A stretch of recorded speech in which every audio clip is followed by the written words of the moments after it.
Good evening to one and all present here. I, Rishika, an NSS volunteer from 2nd BCom, take this opportunity to welcome you all on this auspicious occasion. Firstly, I wish you all a happy Youth Day. 12 Jan of every year is celebrated as National Youth Day as it is the birthday of our national youth icon, Swami Vivekananda Sir. Today, we are proud to celebrate 158th birthday of our proud icon. Narendranath Datta, also known as Swami Vivekananda, was an Hindu monk who was born on 12 January 1863. He was a chief disciple of Indian mystic Ramakrishna. He was a major force in the revival of Hinduism in India and contributed to the concept of Indian nationalism. Swami Vivekananda founded the Ramakrishna Mutt and the Ramakrishna Mission. He represented India in Parliament of the World's Religion in Chicago in 1893. So let us start our program with an invocation song by Suhas and his team from BCom department.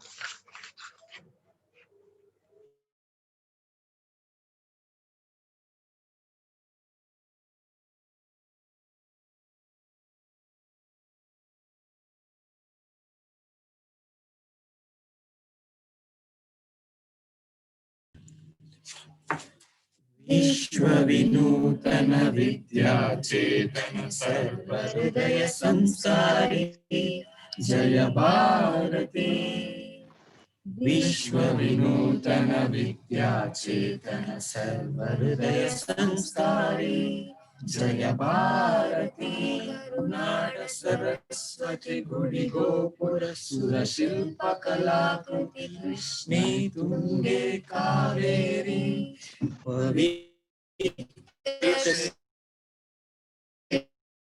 नूतन विद्याचेतन सर्वहृदय संस्कारी जय भारती। गंगा कदंब राष्ट्रकूट बल चालुक्य ಹೊಯ್ಸಳ ಬಲ್ಲಾಳ ಅಕ್ಕ ಬುಕ್ಕ ಪುಲಕೇಶಿ ವಿಕ್ರಮರ ಚೆನ್ನಮ್ಮಾಜಿಯ ವೀರಶ್ರೀ विश्व विनूतन विद्याचेतन सर्वहृदय संस्कारी जय Bharti. Thank you so much, team, for making this feel pleasant. Now, I request our NSS coordinator, Ellappa sir, to address the gathering.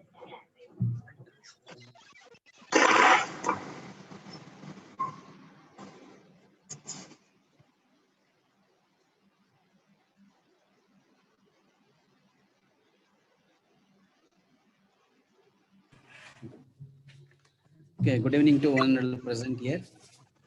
I, Mr. Ellappa, Professor, Department of Commerce and Analysis Program Officer. Uh, Welcome you all for this webinar. I take this opportunity to welcome our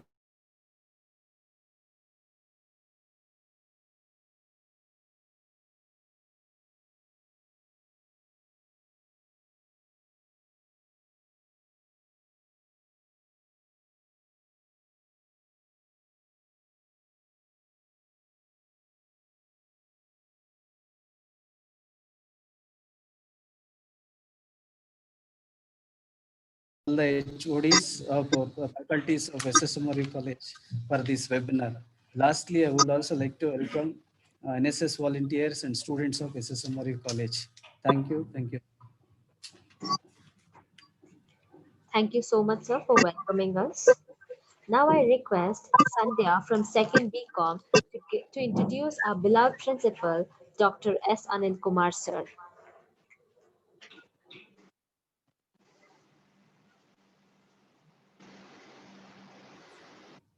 It is always easy to take decision for others, but it is very difficult to take decision for ourselves.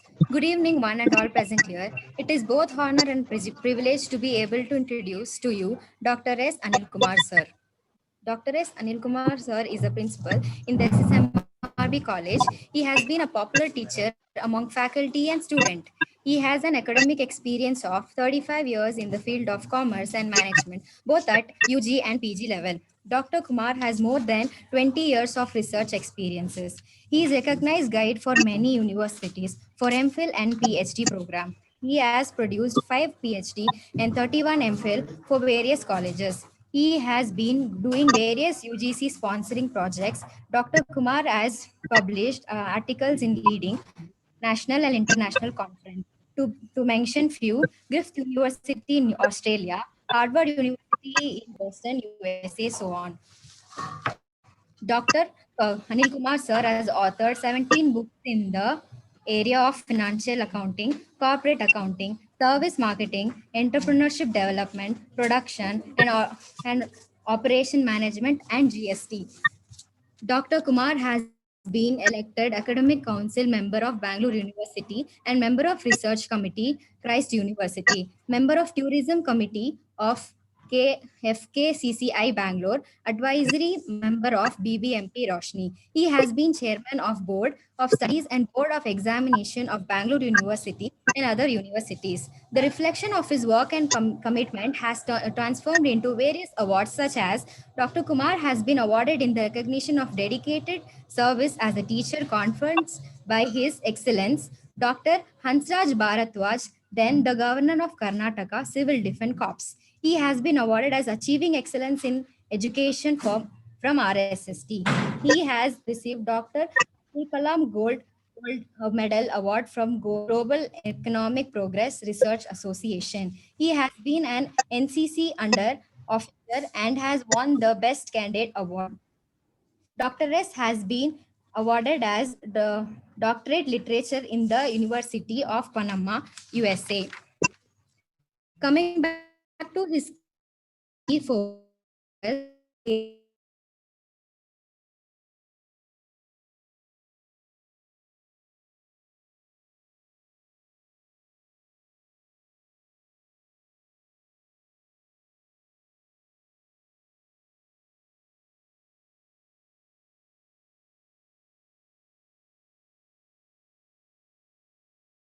RDA Survey 2019. The list is endless, but with due to respect to the time, it is concluding by few words about Dr. M.S. Kumar. Thanking you. Thank you so much, Sandhya. Now I request our principal, Dr. S. Anil Kumar sir, to address the gathering. Namaste.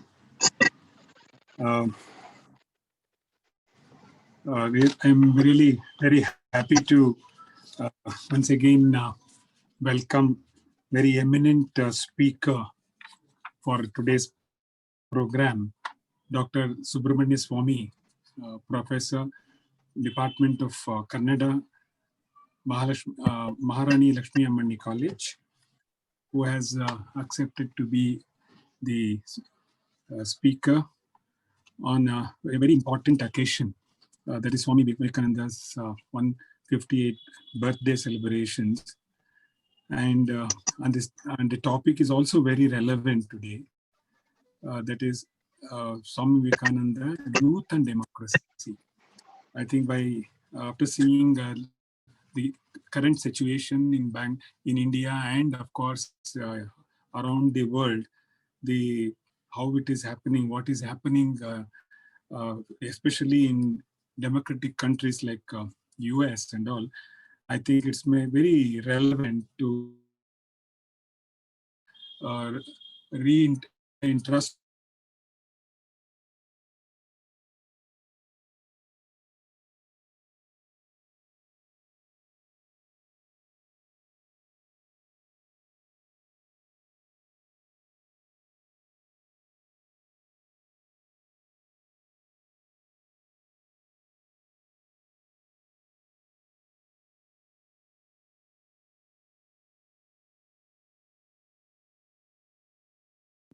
by India Today survey. From past 3 years, you have been able to get this ranking for best value for money.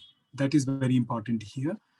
And because what we give for the students, it's not just academic inputs, but we are also giving the overall, the holistic development for the students. That's the reason this ranking has been given to us for, from past 3 years.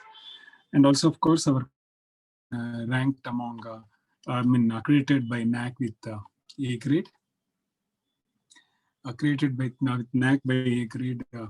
And all this is possible because of our unique, I can say, model which we have developed in our institution, which is called as 360-degree education for wholeness model. It's a very unique model which we have developed in our institution, and we have been using it rigorously from past 5 years. And that is the outcome, that is accreditation and ranks. Ranks, a lot of students have got the ranks, and a lot of achievements we have made due to this particular model, which we have been using it in our institution. So I'm really happy and appreciate all the efforts taken by the NSS unit of SSC in organizing this particular program. Thank you very much, sir, for accepting the invitation. Thank you, sir. Namaskar, sir.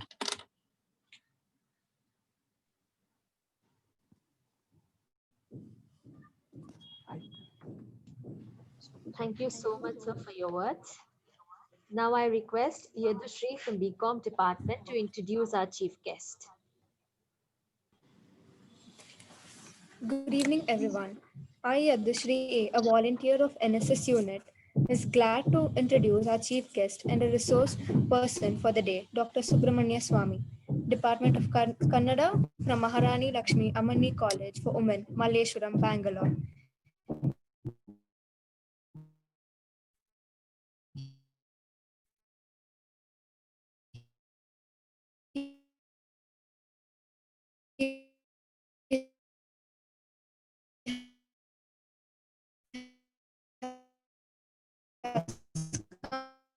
Completed his in the topic Yashwanta Chittala Kada. He had his guideship in Bangalore University, and 4 students pursued PhD under his guideship. He has been honored from Samsa Award from Karnataka Nataka Academy and Bharata Yatra Kendra. Dr. Subramanya Swamy has also presented papers in international and national seminar. There is also a book called Karnatakada Raniyaru Mattu Adalita Niti, which is published by him, and also 15 articles published in ISBN books. He has taken part in many media interviews such as DD Chandana, Udaya TV, ETV, Kasturi, TV9, TV1, and other channels. A heartily welcome from NSS unit to you, sir. Thank you.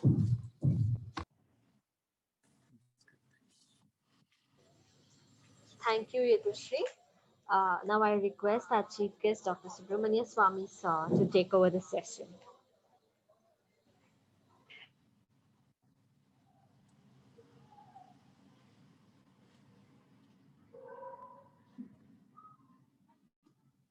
Sir, please unmute you. So before we could start, so we have a video which is regarding Swami Vivekananda, sir. So we wanted to show it to the students and everybody who are present here.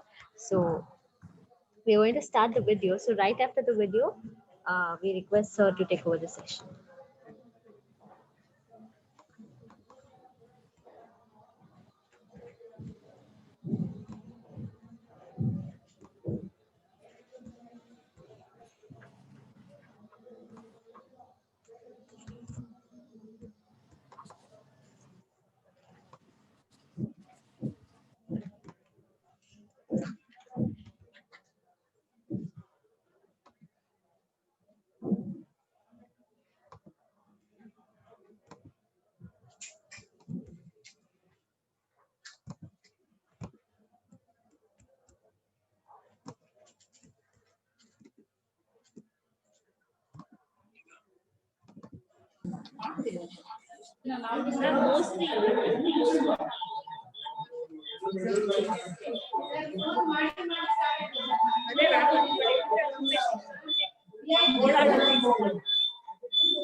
ಇಲ್ಲ ಈ ಎರಡು video ಜೊತೆ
ಎಲ್ಲಪ್ಪ ಏನ್ problem? Technical problem ಇದೆ. ಅವ್ರು ಶುರು ಮಾಡ್ಲಿ ಹಾಗಾದ್ರೆ, ಆಮೇಲೆ ಮಾಡಿ ಕೊನೆಯಲ್ಲಿ ಹಾಕಿ. ಟೆಕ್ನಿಕಲ್ ಪ್ರಾಬ್ಲಮ್ ಇದ್ರೆ ಕೊನೆಯಲ್ಲಿ ಹಾಕಿ. Okay okay.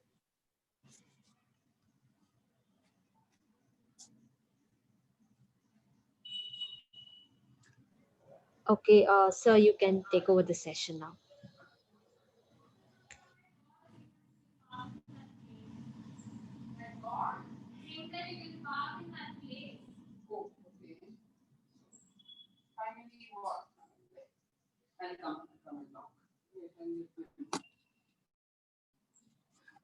ಸರ್ ಶುರು ಮಾಡ್ಬೋದು ಸರ್. ಸರ್ ವಾಯ್ಸ್ ಬರ್ತಾ ಇಲ್ಲ, ಮ್ಯೂಟ್ ಆಗಿದೆ ಅನ್ಸುತ್ತೆ ನೋಡಿ ಸರ್. ವಾಯ್ಸ್ ಬರ್ತಾ ಇಲ್ಲ ಸರ್. ಹಾ ಬರ್ತಾ ಇದೆ ಈಗ ಸ್ವಲ್ಪ.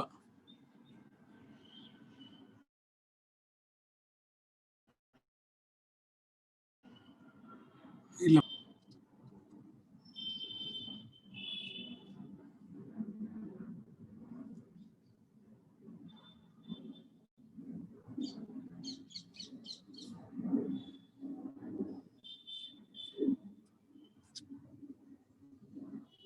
ಸರ್ ವಾಯ್ಸ್ ಏನು ಬರ್ತಾ ಇಲ್ಲ ಸರ್, ಮ್ಯೂಟ್ ಆಗಿದೆ ಸರ್ ವಾಯ್ಸ್.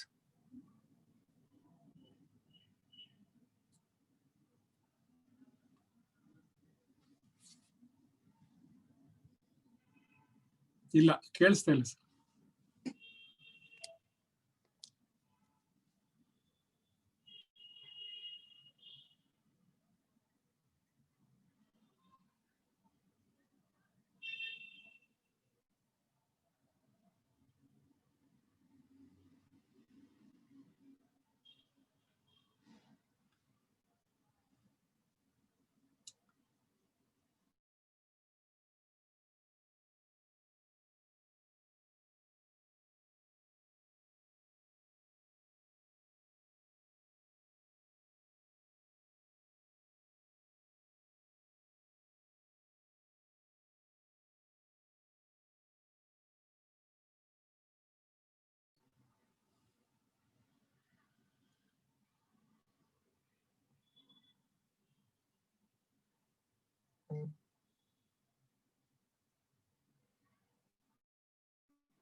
ಹಾ ಹಾ ಬರ್ತಾ ನೋಡಪ್ಪ ವಿನೋದ್ ಅದು ಲಿಂಕ್ ಎಲ್ಲಿ ಬರ್ತಿದ್ಯಾ?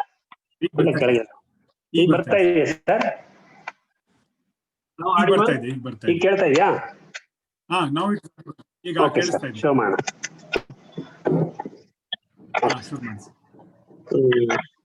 SSMRV ಕಾಲೇಜಿನ ರಾಷ್ಟ್ರೀಯ ಸೇವಾ ಯೋಜನೆಯ ಘಟಕ ಇಂದು ಸ್ವಾಮಿ ವಿವೇಕಾನಂದರ ಜಯಂತ್ಯುತ್ಸವದ ಅಂಗವಾಗಿ ಈ ಒಂದು ವಿಶೇಷ ಉಪನ್ಯಾಸ ಕಾರ್ಯಕ್ರಮವನ್ನ ಹಮ್ಮಿಕೊಂಡಿದೆ. ಈ ಕಾರ್ಯಕ್ರಮಕ್ಕೆ ನನ್ನನ್ನ ಆಹ್ವಾನ ಮಾಡಿದಂತ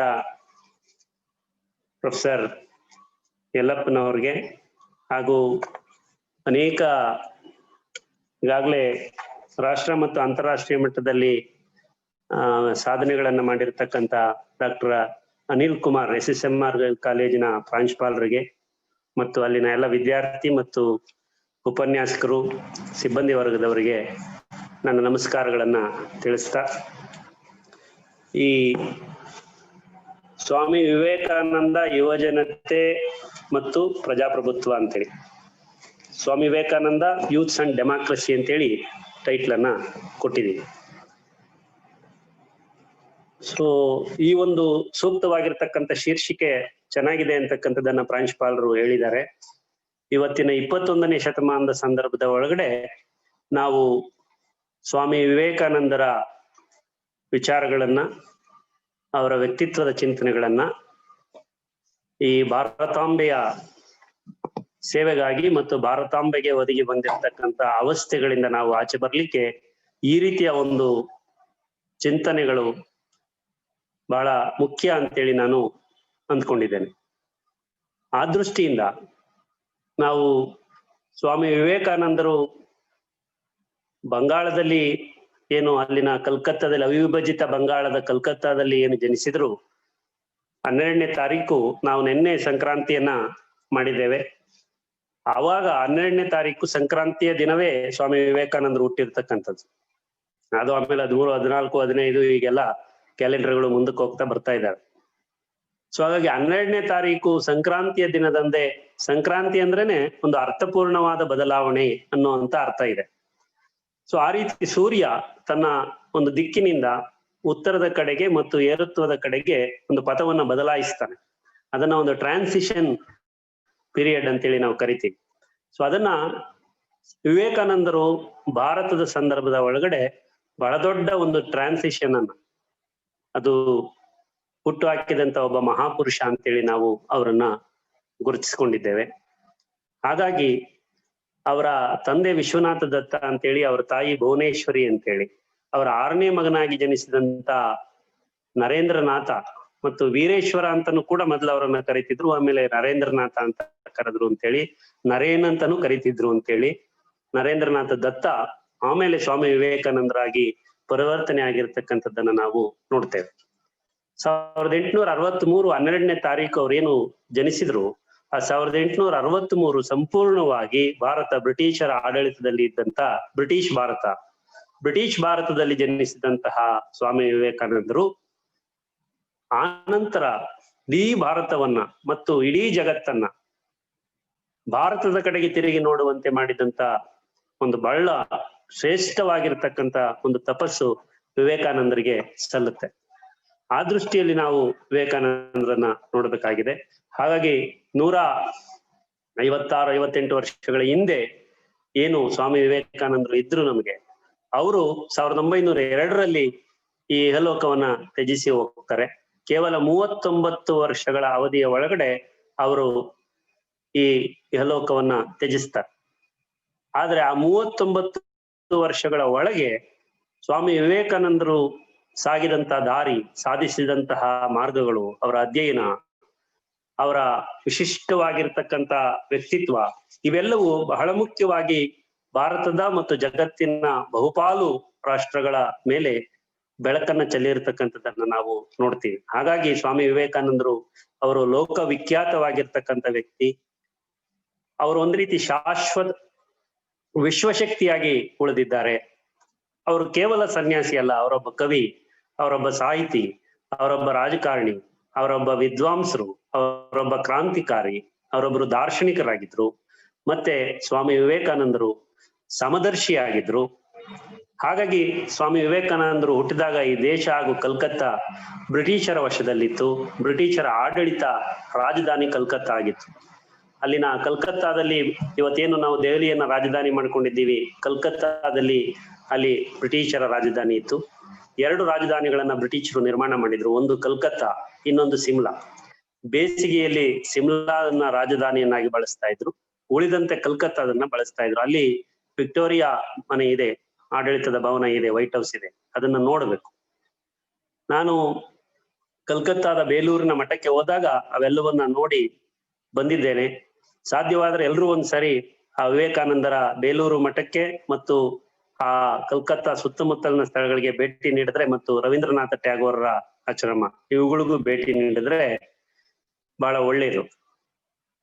ಹಾಗಾಗಿ ಬ್ರಿಟಿಷರ ಆಡಳಿತ ಇದ್ದಂತ ಸಂದರ್ಭದಲ್ಲಿ ಹುಟ್ಟಿ ಬಂದಂತ ಸ್ವಾಮಿ ವಿವೇಕಾನಂದರು ನಮ್ಮ ದೇಶಕ್ಕೆ ಅಂತಾರಾಷ್ಟ್ರೀಯವಾದ ಮನ್ನಣೆಯನ್ನ ಮೊಟ್ಟ ಮೊದಲು ತಂದುಕೊಟ್ಟಂತ ಯಾರಾದ್ರೂ ಮಹನೀಯ ಇದ್ರೆ ಅದು ಸ್ವಾಮಿ ವಿವೇಕಾನಂದರೇ. ಅನಂತರ ಅವರ ಅನೇಕ ಅನುಯಾಯಿಗಳು, ಅದು ಆಧ್ಯಾತ್ಮದ ವಿಚಾರ ಆಗಿರ್ಬೋದು, ಅಥವಾ ವಿದ್ವತ್ತಿನ ವಿಚಾರ ಆಗಿರ್ಬೋದು, ಜ್ಞಾನದ ವಿಚಾರ ಆಗಿರ್ಬೋದು, ಆ ನಂತರದಲ್ಲಿ ತಂದುಕೊಟ್ಟಿರ್ತಕ್ಕಂಥವ್ರನ್ನ ನಾವು ನೋಡ್ತೇವೆ. ಹಾಗಾಗಿ ಸ್ವಾಮಿ ವಿವೇಕಾನಂದರ ಅಡಿಯಲ್ಲಿ ನಾವು ಕಾಣ್ತಕ್ಕಂಥದ್ದು ನೋಡಿ, ಸ್ವಾಮಿ ವಿವೇಕಾನಂದರಿಗಿಂತ 2 ವರ್ಷ ಹಿರಿಯರು ರವೀಂದ್ರನಾಥ ಟ್ಯಾಗೋರ್ ಅವರು. ಮಹಾತ್ಮ ಗಾಂಧೀಜಿಯವರು ಅವ್ರಿಗಿಂತ ಒಂದು 6 ವರ್ಷ ಕಿರಿಯರು. ಅರವಿಂದ್ ಘೋಷ್ ಅವರು, ಶ್ರೀ ಅರವಿಂದರು, ಪರಮ ಪೂಜ್ಯ ಅರವಿಂದರು ಸ್ವಾಮಿ ವಿವೇಕಾನಂದರಿಗಿಂತ 9 ವರ್ಷ ಚಿಕ್ಕವರು. ಹಾಗಾಗಿ ಸ್ವಾಮಿ ವಿವೇಕಾನಂದರವರ ಪ್ರಭಾವ ಮತ್ತು ಅವರ ವ್ಯಕ್ತಿತ್ವ ಗಾಂಧೀಜಿಯವರಿಗೆ ಅರವಿಂದರಿಗೆ ಮತ್ತು ಅಂಬೇಡ್ಕರ್ ಅವರಿಗೆ ಹಾಗೆ ರವೀಂದ್ರನಾಥ ಟ್ಯಾಗೋರ್ ಅವರಿಗೆ ಬಹಳ ಪ್ರಬಲವಾಗಿ ಆಗಿರ್ತಕ್ಕಂಥದ್ದನ್ನು ನಾವು ನೋಡ್ತೇವೆ. ಮತ್ತೆ ಏನು ಸ್ವಾಮಿ ವಿವೇಕಾನಂದರು ಕೇವಲ 39 ವರ್ಷಗಳಿಗೆ ಜಗತ್ತಿನ ಕರ್ಮಮಯ ಜೀವನದಲ್ಲಿ ಧರ್ಮಜಂಜೆಯಾಗಿ ತಮ್ಮ ಜನ್ಮಧಾರಣ ಉದ್ದೇಶ ಪೂರ್ಣಗೊಳಿಸಿಕೊಂಡು ಕಣ್ಮರೆಯಾಗ್ಬಿಟ್ರು. 39 ವರ್ಷದಲ್ಲಿ ಅವರು ಒಬ್ಬ ವ್ಯಕ್ತಿ 15,000 ವರ್ಷ ಕೆಲಸ ಮಾಡಿದ್ರು ನಿರಂತರವಾಗಿ ಸಾಧಿಸಲಾಗದೇ ಇರತ್ತಷ್ಟು ವಿದ್ವತ್ತನ್ನ, ಓದನ್ನ, ಸುತ್ತಾಟವನ್ನ, ಹಗಲು ರಾತ್ರಿಗಳನ್ನ ಲೆಕ್ಕಕ್ಕಿಲ್ಲದೆ ಮಾಡಿದಂಥವರು ಸ್ವಾಮಿ ವಿವೇಕಾನಂದರು. ಅಂತ ಒಂದು ದೊಡ್ಡ ವ್ಯಕ್ತಿತ್ವವನ್ನ ಅವರು ಧರಿಸಿಕೊಂಡಿದ್ರು. ಹಾಗಾಗಿ ಅವರಿಗೆ ಸರ್ವಧರ್ಮ ಸಮನ್ವಯತೆಯ ಸಾಕಾರ ವ್ಯಕ್ತಿ ಅಂತೇಳಿ ಸ್ವಾಮಿ ವಿವೇಕಾನಂದರನ್ನ ಕರೀತಾ ಇದ್ರು. ಪಶ್ಚಿಮ ದೇಶಗಳ ಜನರನ್ನ ಬಹಳ ದೊಡ್ಡದಾಗಿ ಹೋಲಿಸ್ಕೊಂಡಿದ್ರು. ಕೇವಲ ಭಾರತದಲ್ಲಿ ಮಾತ್ರ ಅನುಯಾಯಿಗಳಿರ್ಲಿಲ್ಲ. ಹಾಗಾಗಿ ಅಷ್ಟೇ ಅಲ್ಲ, ಇಡೀ ಜಗತ್ತಿಗೆ ಸ್ವಾಮಿ ವಿವೇಕಾನಂದರು ನವಸನ್ಯಾಸಿ ಮಾರ್ಗವನ್ನ ತೋರಿದ್ರು. ಹಾಗಾಗಿ ಮತ್ತೆ ನರನಲ್ಲಿ ನಾರಾಯಣನನ್ನು ಸಾಧನೆಯ ಮಾರ್ಗವನ್ನು ತೋರಿಸಿದ್ರು ಅನ್ನೋ ಮಾತನ್ನ ಹೇಳ್ತಾರೆ. ಮನುಷ್ಯನಲ್ಲಿ ದೇವರನ್ನ ಕಾಣತಕ್ಕಂತಹ, ಮನುಷ್ಯನೇ ದೇವರಾಗಬೇಕಾಗಿರ್ತಕ್ಕಂಥ ಬಹಳ ಮುಖ್ಯವಾಗಿರ್ತಕ್ಕಂಥ ಒಂದು ಮಾರ್ಗವನ್ನ ಯಾರಾದ್ರೂ ತೋರಿಸಿದ್ರೆ ಜಗತ್ತಿನಲ್ಲಿ ಅದು ಸ್ವಾಮಿ ವಿವೇಕಾನಂದರು. ಹಾಗಾಗಿ ಕುವೆಂಪು ಅವರು ಒಂದು ಮಾತನ್ನ ಹೇಳ್ತಾರೆ, ವಿವೇಕಾನಂದರ ವಿಚಾರಗಳೇನಿದ್ದಾವೆ, ಅವರ ದಾರಿ ಮಾರ್ಗಗಳೇನಿದ್ದಾವೆ, ಅವುಗಳನ್ನ ನಾವು ಹೊಕ್ಕರೆ, ವಿಸಿಟ್ ಮಾಡಿದ್ರೆ ಅದು ಒಂದು ಅಮೃತದ ಮಡು ಇದ್ದಾಗೆ, ಜ್ಯೋತಿಯ ಕನಿ, ಅಮೃತ ಮತ್ತು ಬೆಳಕು ಎರಡೂ ಕೂಡ ಅದರೊಳಗಡೆ ನಾವು ಪ್ರವೇಶಿಸ್ತಾ ಇದ್ದೀವಿ ಅನ್ನುವಷ್ಟು ಅವುಗಳ ವಿಚಾರಧಾರೆಗಳನ್ನು ಕುರಿತು ಕುವೆಂಪು ಅವರು ಮಾತನಾಡ್ತಾರೆ. ಕುವೆಂಪು ಅವರ ಮೇಲೆ ಸ್ವಾಮಿ ವಿವೇಕಾನಂದರ ಪ್ರಭಾವ ಆಗಿದೆ. ಅವರು ಕೂಡ ರಾಮಕೃಷ್ಣ ಆಶ್ರಮದಲ್ಲಿ ಬೆಳೆದವರು. ವಿವೇಕಾನಂದರಿಗೆ ರಾಮಕೃಷ್ಣರ ಪರಮಹಂಸರ ಆದರ್ಶಗಳು, ಅವರ ಮಾರ್ಗ, ಅವರ ಆಧ್ಯಾತ್ಮವಾಗಿರ್ತಕ್ಕಂಥ ಒಂದು ಚಿಂತನೆ ಮತ್ತು ಅವುಗಳು ಹೆಚ್ಚು ಪ್ರಭಾವವನ್ನು ಬೀರಿರ್ತಕ್ಕಂಥದ್ದನ್ನು ನಾವು ನೋಡ್ತೇವೆ. ತುಂಬಾ ಜನಕ್ಕೆ ವಿವೇಕಾನಂದರು ಬ್ರಾಹ್ಮಣ ಸಮುದಾಯದಿಂದ ಬಂದಿರಬಹುದು ಅಂತಕ್ಕಂಥ ನಂಬಿಕೆಗಳಿಂದ ಆಲೋಚನೆಯನ್ನ ಮಾಡ್ತಾರೆ. ಜಾತಿ ಇಲ್ಲಿ ಬಹಳ ಮುಖ್ಯವಾದ್ದೇನಲ್ಲ. ಆದ್ರೆ ಸ್ವಾಮಿ ವಿವೇಕಾನಂದರು ಬ್ರಾಹ್ಮಣೇತರವಾಗಿರ್ತಕ್ಕಂಥ ಕೌಟುಂಬಿಕ ಹಿನ್ನೆಲೆಯಿಂದ ಬಂದವರು. ಬಂಗಾಳದಲ್ಲಿ ಕಾಯಸ್ಥ ಸಮುದಾಯದಿಂದ ಬಂದವರು ಅಂತ ಹೇಳ್ತಾರೆ. ಕಾಯಸ್ಥ ಅಂದ್ರೆ ಕ್ಷತ್ರಿಯರಲ್ಲಿ ಸ್ವಲ್ಪ ಉನ್ನತವಾಗಿರ್ತಕ್ಕಂಥ ಒಂದು ಸಮುದಾಯ. ಈಗ ಬ್ರಾಹ್ಮಣರಲ್ಲಿ ಹೇಗೆ ನಾವು ಈಗ ಗಾಂಧೀಜಿಯವರನ್ನ ನಾವು ನೋಡ್ತೇವೆ. ಸೊ ಅವರು ಒಂದು ರೀತಿ ವ್ಯಾಪಾರಿ ವರ್ಗದಿಂದ ಬಂದಿರತಕ್ಕಂಥವ್ರು. ಬ್ರಾಹ್ಮಣರ ಅನೇಕ ಪಂಗಡಗಳಿದ್ದಾಗಿ ಕ್ಷತ್ರಿಯರಲ್ಲಿ ಕಾಯಸ್ಥ ಅನ್ನುವಂಥದ್ದು ಒಂದು ಭಾಗ, ಒಬ್ಬ ಕ್ಷತ್ರಿಯ. ಮತ್ತೆ ವಿವೇಕಾನಂದರಿಗೆ ಆ ಕ್ಷತ್ರಿಯ ಹಿನ್ನೆಲೆಯಿಂದ ಬಂದಿರತಕ್ಕಂಥ ಅವರಲ್ಲಿ ಒಂದು ಪ್ಯೂರಿಟಿ ಮತ್ತೆ ಬೋಲ್ಡ್ನೆಸ್, ಆ ಸತ್ಯದ ಬಗ್ಗೆ, ಶುದ್ಧತೆಯ ಬಗ್ಗೆ ವಿಚಾರವನ್ನ ನೇರವಾಗಿ ತಲಸ್ಪರ್ಶಿಯಾಗಿ ತಿಳಿದುಕೊಂಡು ಅದನ್ನವಾಗಿ ಹೇಳುವುದಕ್ಕೆ, ಹಾಗಾಗಿ ಇವತ್ತು ನಮ್ಮ ಯುವಕರಿಗೆ ಆ ರೀತಿಯ ಒಂದು ಎದ್ದೆಗಾರಿಕೆ, ಅಧ್ಯಯನಕ್ಕೆ ಬೇಕಾಗಿರ್ತಕ್ಕಂಥ ಸಂಯಮ, ಶಿಸ್ತು, ತಲ್ಲೀನತೆ, ಪ್ರಯತ್ನಶೀಲತೆ, ಇವುಗಳು ಕೊರತೆ ಇವತ್ತು ನಾವು ಎದುರಿಸ್ತಾ ಇದ್ದೀವಿ ಬಹುಪಾಲು. ಹಾಗಾಗಿ ಇವತ್ತು ನಮಗೆ ವಿವೇಕಾನಂದ ಅವರ ಆದರ್ಶಗಳು, ಅವರ ನಡೆನುಡಿಗಳು, ಅವರ ವ್ಯಕ್ತಿತ್ವ ಒಂದು ಮಾದರಿಯಾಗಿ ನಾವು ಸಾಗಬೇಕಾಗ್ತದೆ. ಹೇಗೆ ಅವುಗಳನ್ನ ಸಾಗೋದು ಅನ್ನುವ ಒಂದು ಪ್ರಶ್ನೆಯನ್ನು ನಾವು ಮುಂದಿಟ್ಕೊಂಡು ನೋಡ್ಬೇಕಾಗಿದೆ.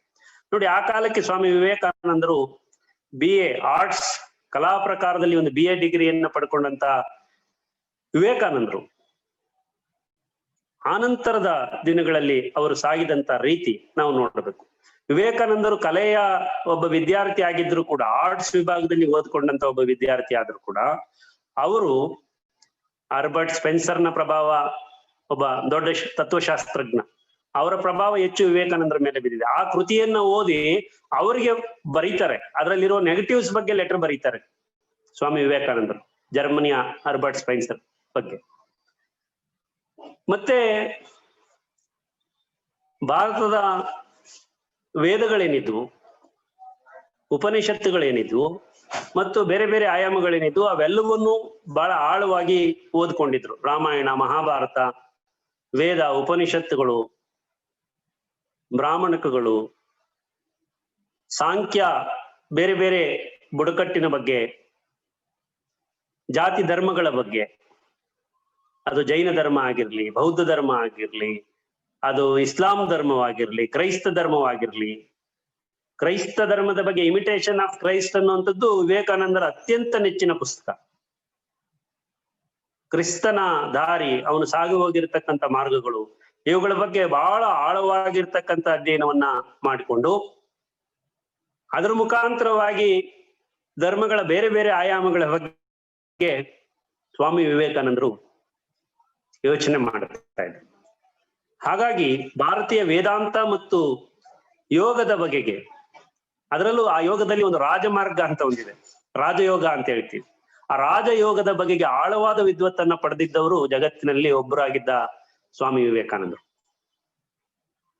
ಮತ್ತು ಹಿಂದೂ ಧರ್ಮದ ಬಗೆಗೆ ತಲಸ್ಪರ್ಶಿಯಾಗಿ ತಿಳಿದಿದ್ದಂತಹ ಮಹಾನ್ ವ್ಯಕ್ತಿಯಾಗಿದ್ದರು. ಇವತ್ ನಾವೆಲ್ಲ ಸುಮ್ನೆ ಹೇಳ್ತೀವಿ ಹಿಂದೂ, ಯಾವುದು ರಿಲಿಜನ್ ಹಿಂದೂ ಅಂತ ಬರಿತೀವಿ. ಹಿಂದೂ ಧರ್ಮದ ಬಗೆಗೆ ಆಳವಾದ ಅಧ್ಯಯನವೂ ಇಲ್ವಾ? ನಮ್ಮ ದಿನನಿತ್ಯದ ಬದುಕಿನ ಸಂಪ್ರದಾಯ ಮತ್ತು ಆಚಾರಗಳ ನಮ್ಮ ಬದುಕಿನ ನಡುವಿನಲ್ಲಿ ಅವುಗಳ ಬಗ್ಗೆ ನಮ್ಗೇನು ತಿಳುವಳಿಕೆ ಇಲ್ಲ. ಯಾವುದೋ ಒಂದು ಜಾತಿ, ಒಂದು ಕುಟುಂಬದಲ್ಲಿ ಹುಟ್ಟಿರ್ತೀವಿ, ಬದುಕ್ತಾ ಇರ್ತೀವಿ. ಯಾವುದು ಧರ್ಮ ಅಂದ್ರೆ ಹಿಂದೂ ಧರ್ಮ ಅಂತ ಹೇಳ್ತೀವಿ, ಇನ್ನೊಬ್ಬ ಹುಟ್ಟಿರನ ಆ ಧರ್ಮ ಅಂತ ಹೇಳ್ತಿರ್ತಾರೆ. ಆದ್ರೆ ಆ ಧರ್ಮಗಳ ಬಗ್ಗೆ ಎಷ್ಟರ ಮಟ್ಟಿಗೆ ನಮಗೆ ತಿಳುವಳಿಕೆ ಇದೆ ಅನ್ನುವ ಪ್ರಶ್ನೆ. ಹಾಗಾಗಿ ವಿವೇಕಾನಂದರು ಜಗತ್ತಿನ ಬಹುಪಾಲು ಧರ್ಮಗಳ ಬಗ್ಗೆ, ಈ ಧರ್ಮ ಅಂದ್ರೆ ಏನು, ಇದು ಯಾರಿಂದ ಸೃಷ್ಟಿಯಾಗಿದೆ, ಇದ್ರ ಕೆಲಸ ಏನು, ಯಾಕೆ ಈ ಧರ್ಮಗಳು ಇಷ್ಟೆಲ್ಲ ರೂಪಾಂತರಗಳನ್ನ ಪಡ್ಕೊಂಡು ಬಂದಿದ್ದಾವೆ, ಯಾಕೆ ಒಂದು ಧರ್ಮವಿಲ್ಲದೆ ಅನೇಕ ಧರ್ಮಗಳು ಆಗ್ಲಿಕ್ಕೆ ಸಾಧ್ಯ ಆಯ್ತು, ಇವೆಲ್ಲವನ್ನ ಬಹಳ ಆಳವಾಗಿ ಅಧ್ಯಯನ ಮಾಡಿದಂಥವ್ರು ಮತ್ತು ಅವುಗಳನ್ನ ಜನಕ್ಕೆ ಅರ್ಥವಾಗುವ ರೀತಿಯಲ್ಲಿ ಅದರ ಒಳಗಿನ ಮರ್ಮಗಳನ್ನ, ಊರ್ಣವನ್ನ ತೆಗೆದುಕೊಟ್ಟಂತವರು ಸ್ವಾಮಿ ವಿವೇಕಾನಂದರು. ಎಷ್ಟೋ ಜನ ಮಠಾಧೀಶರುಗಳಿಗೆ, ಆಧ್ಯಾತ್ಮ ಲೋಕದಲ್ಲಿ ವಿರಾಜಿಸ್ತಾ ಇರತಕ್ಕ ದೊಡ್ಡ ದೊಡ್ಡ ಮಹಾಜ್ಞಾನಿಗಳು ಅಂತ ಹೆಸರು ಮಾಡತಕ್ಕಂಥವ್ರಿಗೆಲ್ಲ ಸ್ವಾಮಿ ವಿವೇಕಾನಂದರು ಕೊಟ್ಟಂತಹ ಈ ವಿಚಾರಗಳೇನಿದ್ದಾವೆ, ಇವು ಒಂದು ದೊಡ್ಡ ರಾಜಮಾರ್ಗ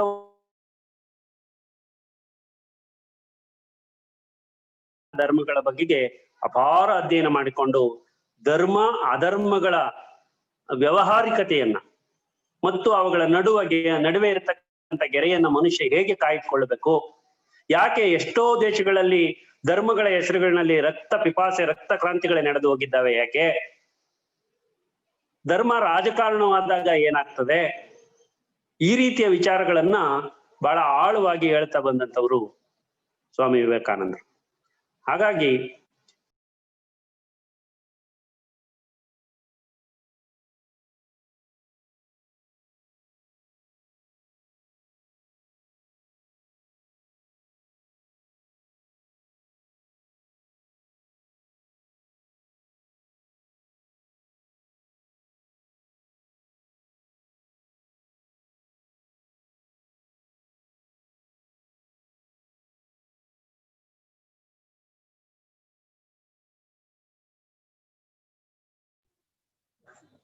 Sir, ಧರ್ಮಗಳ ಬಗ್ಗೆ ಜಿಜ್ಞಾಸೆ ಒಂದು ಸಂಪತ್ತು. ಅಥವಾ ನಮ್ಮ 12ನೇ ಶತಮಾನದ ಏನು ಇಲ್ಲಿ ಅನುಭವ ಮಂಟಪ ಅಂತ ನಾವೇನ್ ಹೇಳ್ತೀವಿ, ಬಸವಣ್ಣನ ಕಾಲದ್ದು, ಅಲ್ಲಮ ಪ್ರಭುವಿನ ಕಾಲದ್ದು, ಆ ರೀತಿಯಲ್ಲಿ, ಅಥವಾ ಇವತ್ತು ನಾವು ಪ್ರಜಾಪ್ರಭುತ್ವ ವ್ಯವಸ್ಥೆಯಲ್ಲಿ ನಿರ್ಮಾಣ ಮಾಡ್ಕೊಂಡಿರ್ತಕ್ಕಂತಹ ಪಾರ್ಲಿಮೆಂಟ್ ಇದೆ, ಅದರಲ್ಲಿ ಏನು ಸಮಾಜದ ಹಿತಕ್ಕಾಗಿ ಏನು ಮಾಡಬೇಕು, ಏನು ಮಾಡಬಾರದು ಅಂತಕ್ಕಂಥ ಜಿಜ್ಞಾಸೆಗಳನ್ನ ಮಾಡಿಕೊಳ್ಳಲಿಕ್ಕೆ ನಾವು ರೂಪಿಸಿಕೊಂಡಿರ್ತಕ್ಕಂಥ ಒಂದು ವ್ಯವಸ್ಥೆ. ಅದು ಮಾನವ ನಿರ್ಮಿತವಾದ ವ್ಯವಸ್ಥೆ, ಮಾನವ ಕಲ್ಯಾಣಕ್ಕಾಗಿ ಮಾಡಿಕೊಂಡಿರ್ತಕ್ಕಂಥ ವ್ಯವಸ್ಥೆ. ಸೊ ಅಂತ ವ್ಯವಸ್ಥೆಗಳಲ್ಲಿ ಧರ್ಮವನ್ನ ಚಿಕಾಗೋ, ಅಮೆರಿಕಾದ ನಗರದಲ್ಲಿ ನಡೆದಂತ ಈ ಒಂದು ಸಮ್ಮೇಳನ 1893ರಲ್ಲಿ ಸೆಪ್ಟೆಂಬರ್ 11ನೇ ತಾರೀಕು ಜರುಗಿತಲ್ಲ, ಇದು ವಿವೇಕಾನಂದರ ಭಾಷಣ, ಅವರ ವಿಚಾರ, ಅವರ ಸರಳತೆ, ಇದು ಅವರನ್ನು ಇಡೀ ಅಮೆರಿಕ ಖಂಡ ಮಾತ್ರ ಅಲ್ಲ, ಇಡೀ ಜಗತ್ತಿನಲ್ಲೇ ಜಗದ್ವಿಖ್ಯಾತ ಮಾಡುವ ಹಾಗೆ ಮಾಡಿದಂತಹ ಒಂದು ವಿಶಿಷ್ಟವಾದ ಭಾಷಣ.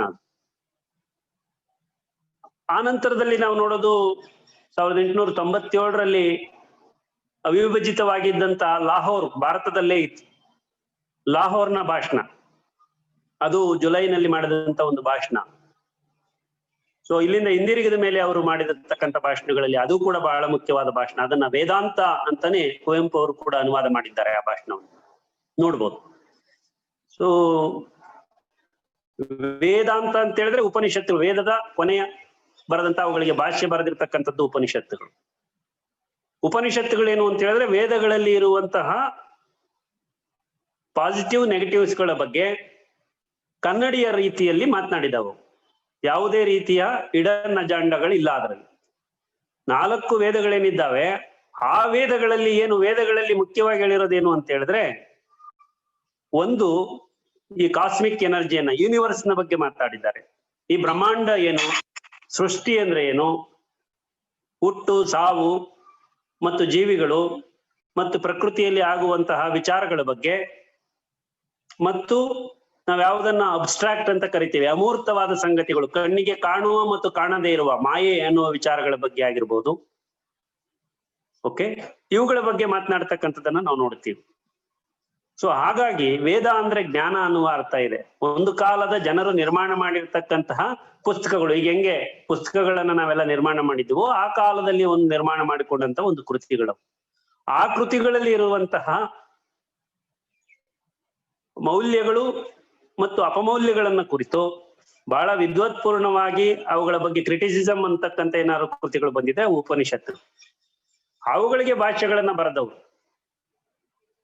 ಈಗ ನಾವು ನೋಡ್ತೀವಿ ಆ ಉಪನಿಷತ್ತುಗಳಲ್ಲಿ ಕೆಲವನ್ನ ಮಾತ್ರ ತೆಗೆದುಕೊಂಡಿರ್ತಕ್ಕಂಥದ್ದನ್ನ ನೋಡ್ತೀವಿ. 110 ಇವುಗಳಲ್ಲಿ ಶಂಕರಾಚಾರ್ಯರು ಕೇವಲ 10 ಮಾತ್ರ ಆರಿಸಿಕೊಳ್ತಾರೆ. 10 ಮಾತ್ರ ಆರಿಸಿಕೊಂಡು ಅವುಗಳಿಗೆ ಭಾಷ್ಯವನ್ನ ಶಂಕರಾಚಾರ್ಯರು ಬರೀತಾರೆ.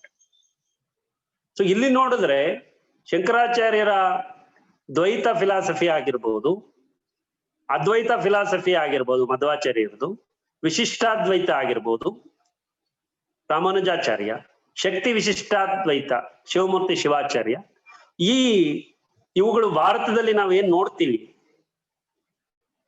ವಿಷ್ಣು ಮತ್ತು ಶಿವನಿಗೆ ಸಂಬಂಧಪಟ್ಟಂತಹ ಭಾರತೀಯ ಹಿಂದೂ ಧರ್ಮದ ಒಳಗಡೆ ನಾವು ಜಿಜ್ಞಾಸೆ ನಡೆಸತಕ್ಕಂಥ ಪರಿಕಲ್ಪನೆಗಳ ಒಳಗಡೆ ಇವುಗಳು ಬಹಳ ದೊಡ್ಡ ಚರ್ಚೆಗೆ ಒಳಪಟ್ಟಿರ್ತಕ್ಕಂಥ, ಘರ್ಷಣೆಗೆ ಒಳಪಟ್ಟಿರ್ತಕ್ಕಂಥ, ಜಗತ್ತಿನ ಮತ್ತು ಭಾರತೀಯ ಚರಿತ್ರೆಯ ಒಳಗಡೆ ಹಂತವಾಗಿ ಬಹಳ ದೊಡ್ಡ ಪೈಪೋಟಿಗಳನ್ನ, ವೈದಾಟಗಳನ್ನ, ಯುದ್ಧಗಳನ್ನ ನಡೆಸ್ಕೊಳ್ತಾನೆ ಬಂದಿರತಕ್ಕಂಥದ್ದನ್ನ ನೋಡ್ತೀವಿ. ಇವುಗಳ ಜೊತೆಗೆ ಜೈನ ಆಗಿರ್ಬೋದು, ಇಸ್ಲಾಂನ ಹೋರಾಟಗಳಾಗಿರ್ಬೋದು, ಅಥವಾ ಇನ್ನು ಬೇರೆ ಬೇರೆ ಪಾರ್ಸಿ ಆಗಿರ್ಬೋದು, ಇವುಗಳ ಹೋರಾಟಗಳನ್ನು ನಾವು ನೋಡಬೇಕಾಗಿದೆ, ಬೌದ್ಧ. ಸೊ ಇವೆಲ್ಲದರ ಬಗ್ಗೆ ಒಂದು ಹೋಲಿಸ್ಟಿಕ್ ಆಗಿರ್ತಕ್ಕಂಥ ಒಂದು ತಿಳುವಳಿಕೆಯನ್ನು ಪಡ್ಕೊಂಡಿದ್ದಂಥವ್ರು ಸ್ವಾಮಿ ವಿವೇಕಾನಂದರು. ಹಾಗಾಗಿ ಅವರು ಒಂದು ಪ್ರಬುದ್ಧ ಭಾರತ ಅನ್ನೋ ಒಂದು ಪತ್ರಿಕೆ, ಉದ್ಬೋಧನಾ ಅಂತ ಒಂದು ಪತ್ರಿಕೆ, ಇವೆರಡು ಪತ್ರಿಕೆಗಳನ್ನು ಸ್ವತಃ ವಿವೇಕಾನಂದರೇ ತರ್ತಾ ಇದ್ರು. ಅದರಲ್ಲಿ ಈ ರೀತಿಯ ಜಿಜ್ಞಾಸೆಗಳಿಗೆ, ಪ್ರಶ್ನೆಗಳಿಗೆ ಉತ್ತರಗಳನ್ನು ಕೂಡ ಹೇಳುವ ಕೆಲಸವನ್ನ ಮಾಡ್ತಾ ಇದ್ರು. ಮತ್ತೆ ನಾವು ಗಮನಿಸ್ಕೋಬೇಕಾಗಿರ್ತಕ್ಕಂಥದ್ದೇನು ಅಂತ ಹೇಳಿದ್ರೆ, ಈಗ ಎಲ್ಲ ಪ್ರಾಪಂಚಿಕ ಆಸೆಗಳನ್ನ ತ್ಯಜಿಸಿಬಿಟ್ಟು ಮನುಷ್ಯ ದೈವ ಸಾಕ್ಷಾತ್ಕಾರಕ್ಕಾಗಿ ತಮ್ಮನ್ನು ಸಮರ್ಪಿಸಿಕೊಂಡ ತಾಣವೇ ಆಶ್ರಮ ಮತ್ತು ಮಠಗಳು ಅಂತ ಸ್ವಾಮಿ ವಿವೇಕಾನಂದರು ಹೇಳೋದು. ಎಲ್ಲ ಪ್ರಾಪಂಚಿಕ ಆಸೆಗಳನ್ನ ತ್ಯಜಿಸಿ ದೈವ ಸಾಕ್ಷಾತ್ಕಾರಕ್ಕಾಗಿ ತಮ್ಮನ್ನ ಸಮರ್ಪಿಸಿಕೊಂಡ ತಾಣವೇ ಆಶ್ರಮ ಮತ್ತು ಮಠಗಳು ಅಂತ ಹೇಳೋದು. ಆದ್ರೆ ಇವತ್ತು ಎಲ್ಲ ಪ್ರಾಪಂಚಿಕ ಆಸೆಗಳನ್ನ ಬಹುಪಾಲು ಇವತ್ತು ನಾವು ಗಮನಿಸ್ತಾ ಬಂದ್ರೆ ಹೆಚ್ಚಿಗೆ ಪಡ್ಕೊಂಡಿರ್ತಕ್ಕಂಥವ್ರು ಮಠಾಧೀಶರುಗಳು ಮತ್ತು ಆಶ್ರಮದ ಸ್ವಾಮೀಜಿಗಳೇ ಇವುಗಳನ್ನ ಹೆಚ್ಚಾಗಿ ನಡೆಸ್ತಾ ಇರತಕ್ಕಂಥದ್ದನ್ನ ನಾವು ಇವತ್ತು ನೋಡ್ತಿದ್ದೀವಿ. ವೈಭೋಗದ ಜೀವನವನ್ನ ನಡೆಸಬೇಕು ಅಂತ ಹೇಳಿ ಅವ್ರು ಹೊರಟಿರ್ತಕ್ಕಂಥದ್ದನ್ನು ನಾವು ನೋಡ್ತಾ ಇದ್ದೇವೆ. ಯಾಕೆ ಇವತ್ತು ಸಮಾಜ ದಿಕ್ಕು ತಪ್ಪಿದಾಗ ಸಮಾಜವನ್ನ ದರಿದಾರಿ ತೋರಿಸಬೇಕಾಗಿರ್ತಕ್ಕಂತಹ ಮಠಾಧೀಶರುಗಳು, ಆಶ್ರಮಗಳು, ಅವು ಇವತ್ತು ವ್ಯಾಪಾರದ ಉದ್ದೇಶವನ್ನ ಇಟ್ಟುಕೊಂಡು ಇವತ್ತು ಸಮಾಜವನ್ನು ದಿಕ್ಕು ತಪ್ಪಿಸುವ ಬೇರೆ ಬೇರೆ ಲೋಲುಪತೆಗಳಿಗೆ ಒಳಗಾಗ್ತಾ ಇರತಕ್ಕಂಥದ್ದನ್ನ ಇವತ್ತಿನ ದಿನಮಾನಗಳಲ್ಲಿ ನಾವು ನೋಡ್ತಾ ಇದ್ದೇವೆ. ಹಾಗಾಗಿ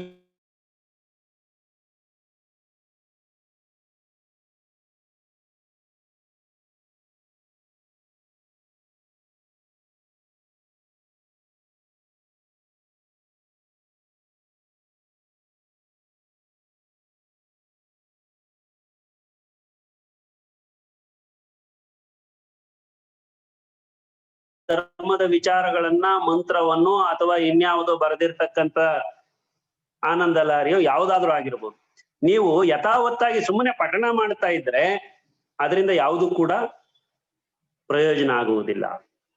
ಹಾಗಾಗಿ ನಾವು ಖಾಲಿ ಗಾಣವನ್ನು ಸುತ್ತುವ ಮೊದಲು ಒಂದು ಅರ್ಥಪೂರ್ಣವಾಗಿರ್ತಕ್ಕಂಥ ಗಾಣವನ್ನು ಸುತ್ತಬೇಕು ಅನ್ನೋ ಮಾತನ್ನ ಅವ್ರು ಹೇಳ್ತಾರೆ. ಆಮೇಲೆ ಅವರು ವ್ಯಾಸ ಆಗಿರ್ಬೋದು, ಪತಂಜಲಿ, ಗೌತಮ, ತತ್ವಶಾಸ್ತ್ರದ ಪಿತಾಮಹನಾಗಿರ್ತಕ್ಕಂಥ ಕಪಿಲ ಮಹರ್ಷಿ, ಇವರೆಲ್ಲರಲ್ಲೂ ಕೂಡ ಅವರು ಇವರ ಪ್ರಮಾಣಗಳನ್ನ ಆಯ್ದು ಪಡ್ಕೊಳ್ತಾರೆ. ಮತ್ತು ಉಪನಿಷತ್ತು ಶ್ರುತಿಗಳಿಂದ ಮಾತ್ರವೇ ಆರಿಸಿಕೊಂಡಿದ್ದಾರೆ. ಯಾರು? ವ್ಯಾಸ ಬಹಳ ದೊಡ್ಡ ಕವಿ ಆಗ್ಲಿಕ್ಕೆ ಕಾರಣ ಏನಾಯ್ತು? ಪತಂಜಲಿ ಯಾಕೆ ದೊಡ್ಡ ಋಷಿ ಆದ? ಗೌತಮ ಯಾಕೆ? ಕಪಿಲ, ಪತಂಜಲಿ, ಗೌತಮ ಜನನೂತ ಅಂತ ಕುವೆಂಪು ಬರೀತಾರೆ. ಸೊ ಇವರೆಲ್ಲ ಎಲ್ಲಿಂದ ತಗೊಂಡ್ರ? ಉಪನಿಷತ್ತುಗಳಿಂದನೇ ಅವರು ವಿಚಾರಗಳು, ಅದರ ಬಹಳ ಮುಖ್ಯವಾಗಿರ್ತಕ್ಕಂಥ ಎಲಿಮೆಂಟ್ಸ್ ನ ಇಟ್ಕೊಂಡು ಅವರು ಕಥನಗಳನ್ನ ಕಟ್ಟಿದ್ರು, ಮಹಾಭಾರತವನ್ನು ಕಟ್ಟಿದ್ರು. ಹಾಗಾಗಿ ಜಗತ್ತಿನ ಎಲ್ಲ ಧರ್ಮಗಳಲ್ಲೂ ಒಂದಲ್ಲ ಒಂದು ರೀತಿಯ ಆಚರಣೆಗಳು, ಧರ್ಮಗಳು, ಸಂಪ್ರದಾಯಗಳು ಇರ್ತಕ್ಕಂಥದ್ದನ್ನ ನೋಡಿದಂತಹ ಸ್ವಾಮಿ ವಿವೇಕಾನಂದರು ಏನ್ ಹೇಳ್ತಾರೆ ಅಂತ ಹೇಳಿದ್ರೆ, ಭೋಜನ ಮತ್ತು ಪೂಜಾ ವಿಧಾನಗಳಲ್ಲಿ ಮಾತ್ರ ವ್ಯತ್ಯಾಸ ಇದೆ ಅಂತ ಹೇಳ್ತಾರೆ. ಎಲ್ಲ ಕಡೆ ಒಂದಲ್ಲ ಒಂದಿದೆ, ನಮ್ಮಲ್ಲೂ ಅನೇಕ ಇದಾವೆ, ಅನೇಕ ಜಾತಿಗಳು, ಧರ್ಮಗಳು, ಸಂಪ್ರದಾಯಗಳು ಇವೆಲ್ಲ ಇದ್ರೂ ಕೂಡ ಅಲ್ಲಿನ ಊಟದ ಪದ್ಧತಿಗಳು ಮತ್ತು ಪೂಜಾ ವಿಧಾನಗಳಲ್ಲಿ ವ್ಯತ್ಯಾಸಗಳಿದಾವೆ. ಬಿಟ್ರೆ ಇನ್ನೆಲ್ಲ ಒಂದೇ ರೀತಿಯ ಸಂವೇದನೆಗಳೇ ಅಂತ, ಚಲನೆ ಒಂದೇ ಅಂತಕ್ಕಂಥದ್ದನ್ನ ಅವ್ರು ಹೇಳ್ತಾರೆ. ಮತ್ತೆ ಷಡ್ ದರ್ಶನಗಳ ಬಗ್ಗೆ ಸ್ವಾಮಿ ವಿವೇಕಾನಂದರು ಬಹಳ ಆಳವಾಗಿ ತಿಳ್ಕೊಂಡಿದ್ರು. ಅದು ನ್ಯಾಯ, ವೈಶೇಷಿಕ, ಸಾಂಖ್ಯ, ಯೋಗ, ವೇದಾಂತ ಮತ್ತು ಪೂರ್ವ ಮೀಮಾಂಸೆ ಅಂತೇಳಿ 6 ದರ್ಶನಗಳು ಬರ್ತವೆ. ಈ ಷಡ್ ದರ್ಶನಗಳು ಅಂತೇಳಿ ಈ ವೇದಾಂತ ಅಥವಾ ಆಧ್ಯಾತ್ಮದ ನೆಲೆಗಳಲ್ಲಿ ಈ ವಿಚಾರಗಳನ್ನ ಹೇಳ್ತಾರೆ. ಹಾಗಾಗಿ ಉಪನಿಷತ್ ಮತ್ತು ಬ್ರಹ್ಮಸೂತ್ರಗಳಿಗೆ ಮಧ್ಯೆ ವೇದಾಂತದ ದಿವ್ಯ ವ್ಯಾಖ್ಯಾನವಾದ ಭಗವದ್ಗೀತೆ ನಿಂತಿದೆ. ಭಗವದ್ಗೀತೆಯ ಬಗ್ಗೆ ನಾವೆಲ್ಲ ಮಾತನಾಡ್ತೀವಿ. ಭಗವದ್ಗೀತೆ ಬಹಳ ಪವಿತ್ರವಾದ ಗ್ರಂಥವಾಗಿ ಹೇಳ್ತೀವಿ. ಕೃಷ್ಣ ಅರ್ಜುನನಿಗೆ ಬೋಧಿಸಿರ್ತಕ್ಕಂಥ ಒಂದು ಬಹಳ ಮುಖ್ಯವಾಗಿರ್ತಕ್ಕಂಥ ಒಂದು ವೇದವಾಕ್ಯವಾಗಿ ನೋಡ್ತೀವಿ. ಈ ದಿವ್ಯ ವ್ಯಾಖ್ಯಾನವಾದ ಭಗವದ್ಗೀತೆಯ ಬಗ್ಗೆ ಅವರು ಮಾತನಾಡಿದ್ದಾರೆ. ಉಪನಿಷತ್ತು, ಭಗವದ್ಗೀತೆ, ವ್ಯಾಸ ಸೂತ್ರಗಳನ್ನು ಪ್ರಮಾಣ ಗ್ರಂಥಗಳೆಂದು ಭಾವಿಸಿರ್ತಕ್ಕಂಥದ್ದು ನಾವು ಯಾಕೆ ಅಂತ ಹೇಳಿದ್ರೆ, ಶಂಕರಾಚಾರ್ಯರು ಅದ್ವೈತ ಸಿದ್ಧಾಂತದ ಪ್ರತಿಪಾದಕರು ಅಂತ ಕರೆದಿದ್ದೀವಿ. ಆದ್ರೆ ಅವರು ಹುಟ್ಟುವುದಕ್ಕೆ ಮುಂಚೆಯೇ ಅದ್ವೈತ ಸಿದ್ಧಾಂತ ಅನ್ನೋದು ದ್ವೈತ ಸಿದ್ಧಾಂತ ಅನ್ನೋದು ಅದು ಇತ್ತು ಅಂತೇಳಿ. ಹಾಗಾಗಿ ನಾವು ಶಂಕರರು ಅದರ ಕಟ್ಟಕಡೆಯ ಪ್ರತಿನಿಧಿ. ಯಾಕೆಂದ್ರೆ ನಾವು ಚರಿತ್ರೆ ಗೊತ್ತಿರೋ ಒಂದು ಪುಸ್ತಕ ಓದ್ಕೊಬಿಟ್ಟು ಅವರೇ ಫಾದರ್ ಆಫ್ ದಿ ಅದ್ವೈತ ಅಂತ ಹೇಳ್ಕೊಬರ್ತೀವಿ. ಇವೆಲ್ಲ ಶಂಕರಾಚಾರ್ಯರು ಆ ಒಂದು ಸಿದ್ಧಾಂತದ ಕೊನೆಯ ಪ್ರತಿಪಾದಕರು. ಅದಾದ್ಮೇಲೆ ಅದನ್ನ ಇಟ್ಟುಕೊಂಡು ಮುಂದುವರಿಸ್ತಕ್ಕಂಥ ಒಬ್ಬ ಸ್ವಾಮೀಜಿ ಆಗ್ಲಿ ಅಥವಾ ಫಿಲಾಸಫರ್ ಆಗ್ಲಿ ಅಲ್ಲಿ ಬರಲಿಲ್ಲ ಅನ್ನೋದನ್ನ ಅವ್ರು ಹೇಳ್ತಾರೆ. ಹಾಗಾಗಿ ನಾವು ಈ ಏನು ಬ್ರಹ್ಮಸೂತ್ರಗಳ ಮಧ್ಯೆ ಬರೆದಂತ ಈ ವ್ಯಾಖ್ಯಾನಗಳೇನಿದ್ದಾವೆ ಇವು ಬಹಳ ಮುಖ್ಯ.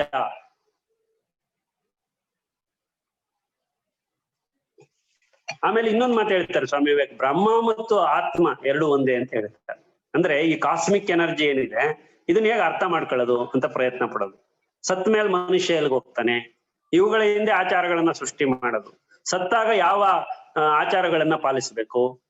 ಈಗ ನೋಡಿ, ಹುಟ್ಟು ಸೂತಕ ಅಂತ ಹೇಳೋದು, ಮುಟ್ಟು ಸೂತಕ ಅಂತ ಹೇಳೋದು, ಸಾವು ಸೂತಕ ಅಂತ ಹೇಳೋದು, ಈ ರೀತಿಯ ಸೂತಕಗಳನ್ನೇ ಇಟ್ಟು ಹೇಳುವಂಥದ್ದು.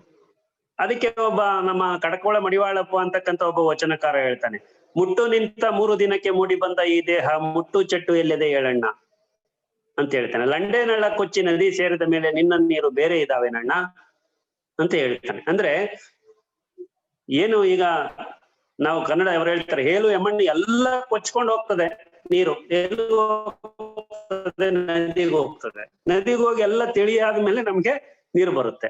ಅಥವಾ ಆ ಗಂಗೆಗೆ ಇರುವಂತಹ ಶಕ್ತಿ ಇದೆಯಲ್ಲ, ನೀರೇ ಸರ್ವ ಜೀವಿಗಳ ಸೃಷ್ಟಿಯ ಮೂಲ ಧಾತು ನೀರು. ಹಾಗಾಗಿ ಆ ನೀರು ಎಲ್ಲವನ್ನೂ ಕಚ್ಕೊಂಡೋಗಿ ಯಾರೋ ಒಬ್ಬನೋಗಿ ಗಡಿಗೆ ತೊಳ್ಕೊಂಡು ಮಡಿ ನೀರು ತತ್ತೀನಿ ಅಂತ ಹೇಳ್ಬೋದು. ಎಲ್ಲಿದೆ ಅದು? ಈ ರೀತಿಯ ಅವಿಚಾರಗಳನ್ನ ನಾವು ಎಷ್ಟರ ಮಟ್ಟಿಗೆ ಜನರ ತಲೆಯಲ್ಲಿ ತುಳುಕಿದೀವಿ, ಮನಸ್ಸಿನಲ್ಲಿ ತುಳುಕಿದೀವಿ ಅಂತ ಹೇಳಿದ್ರೆ ಅದರಿಂದ ಎಷ್ಟೋ ಈ ಭಾರತ ಹಿಂದೆ ಹೋಗ್ತಾ ಇದೆ.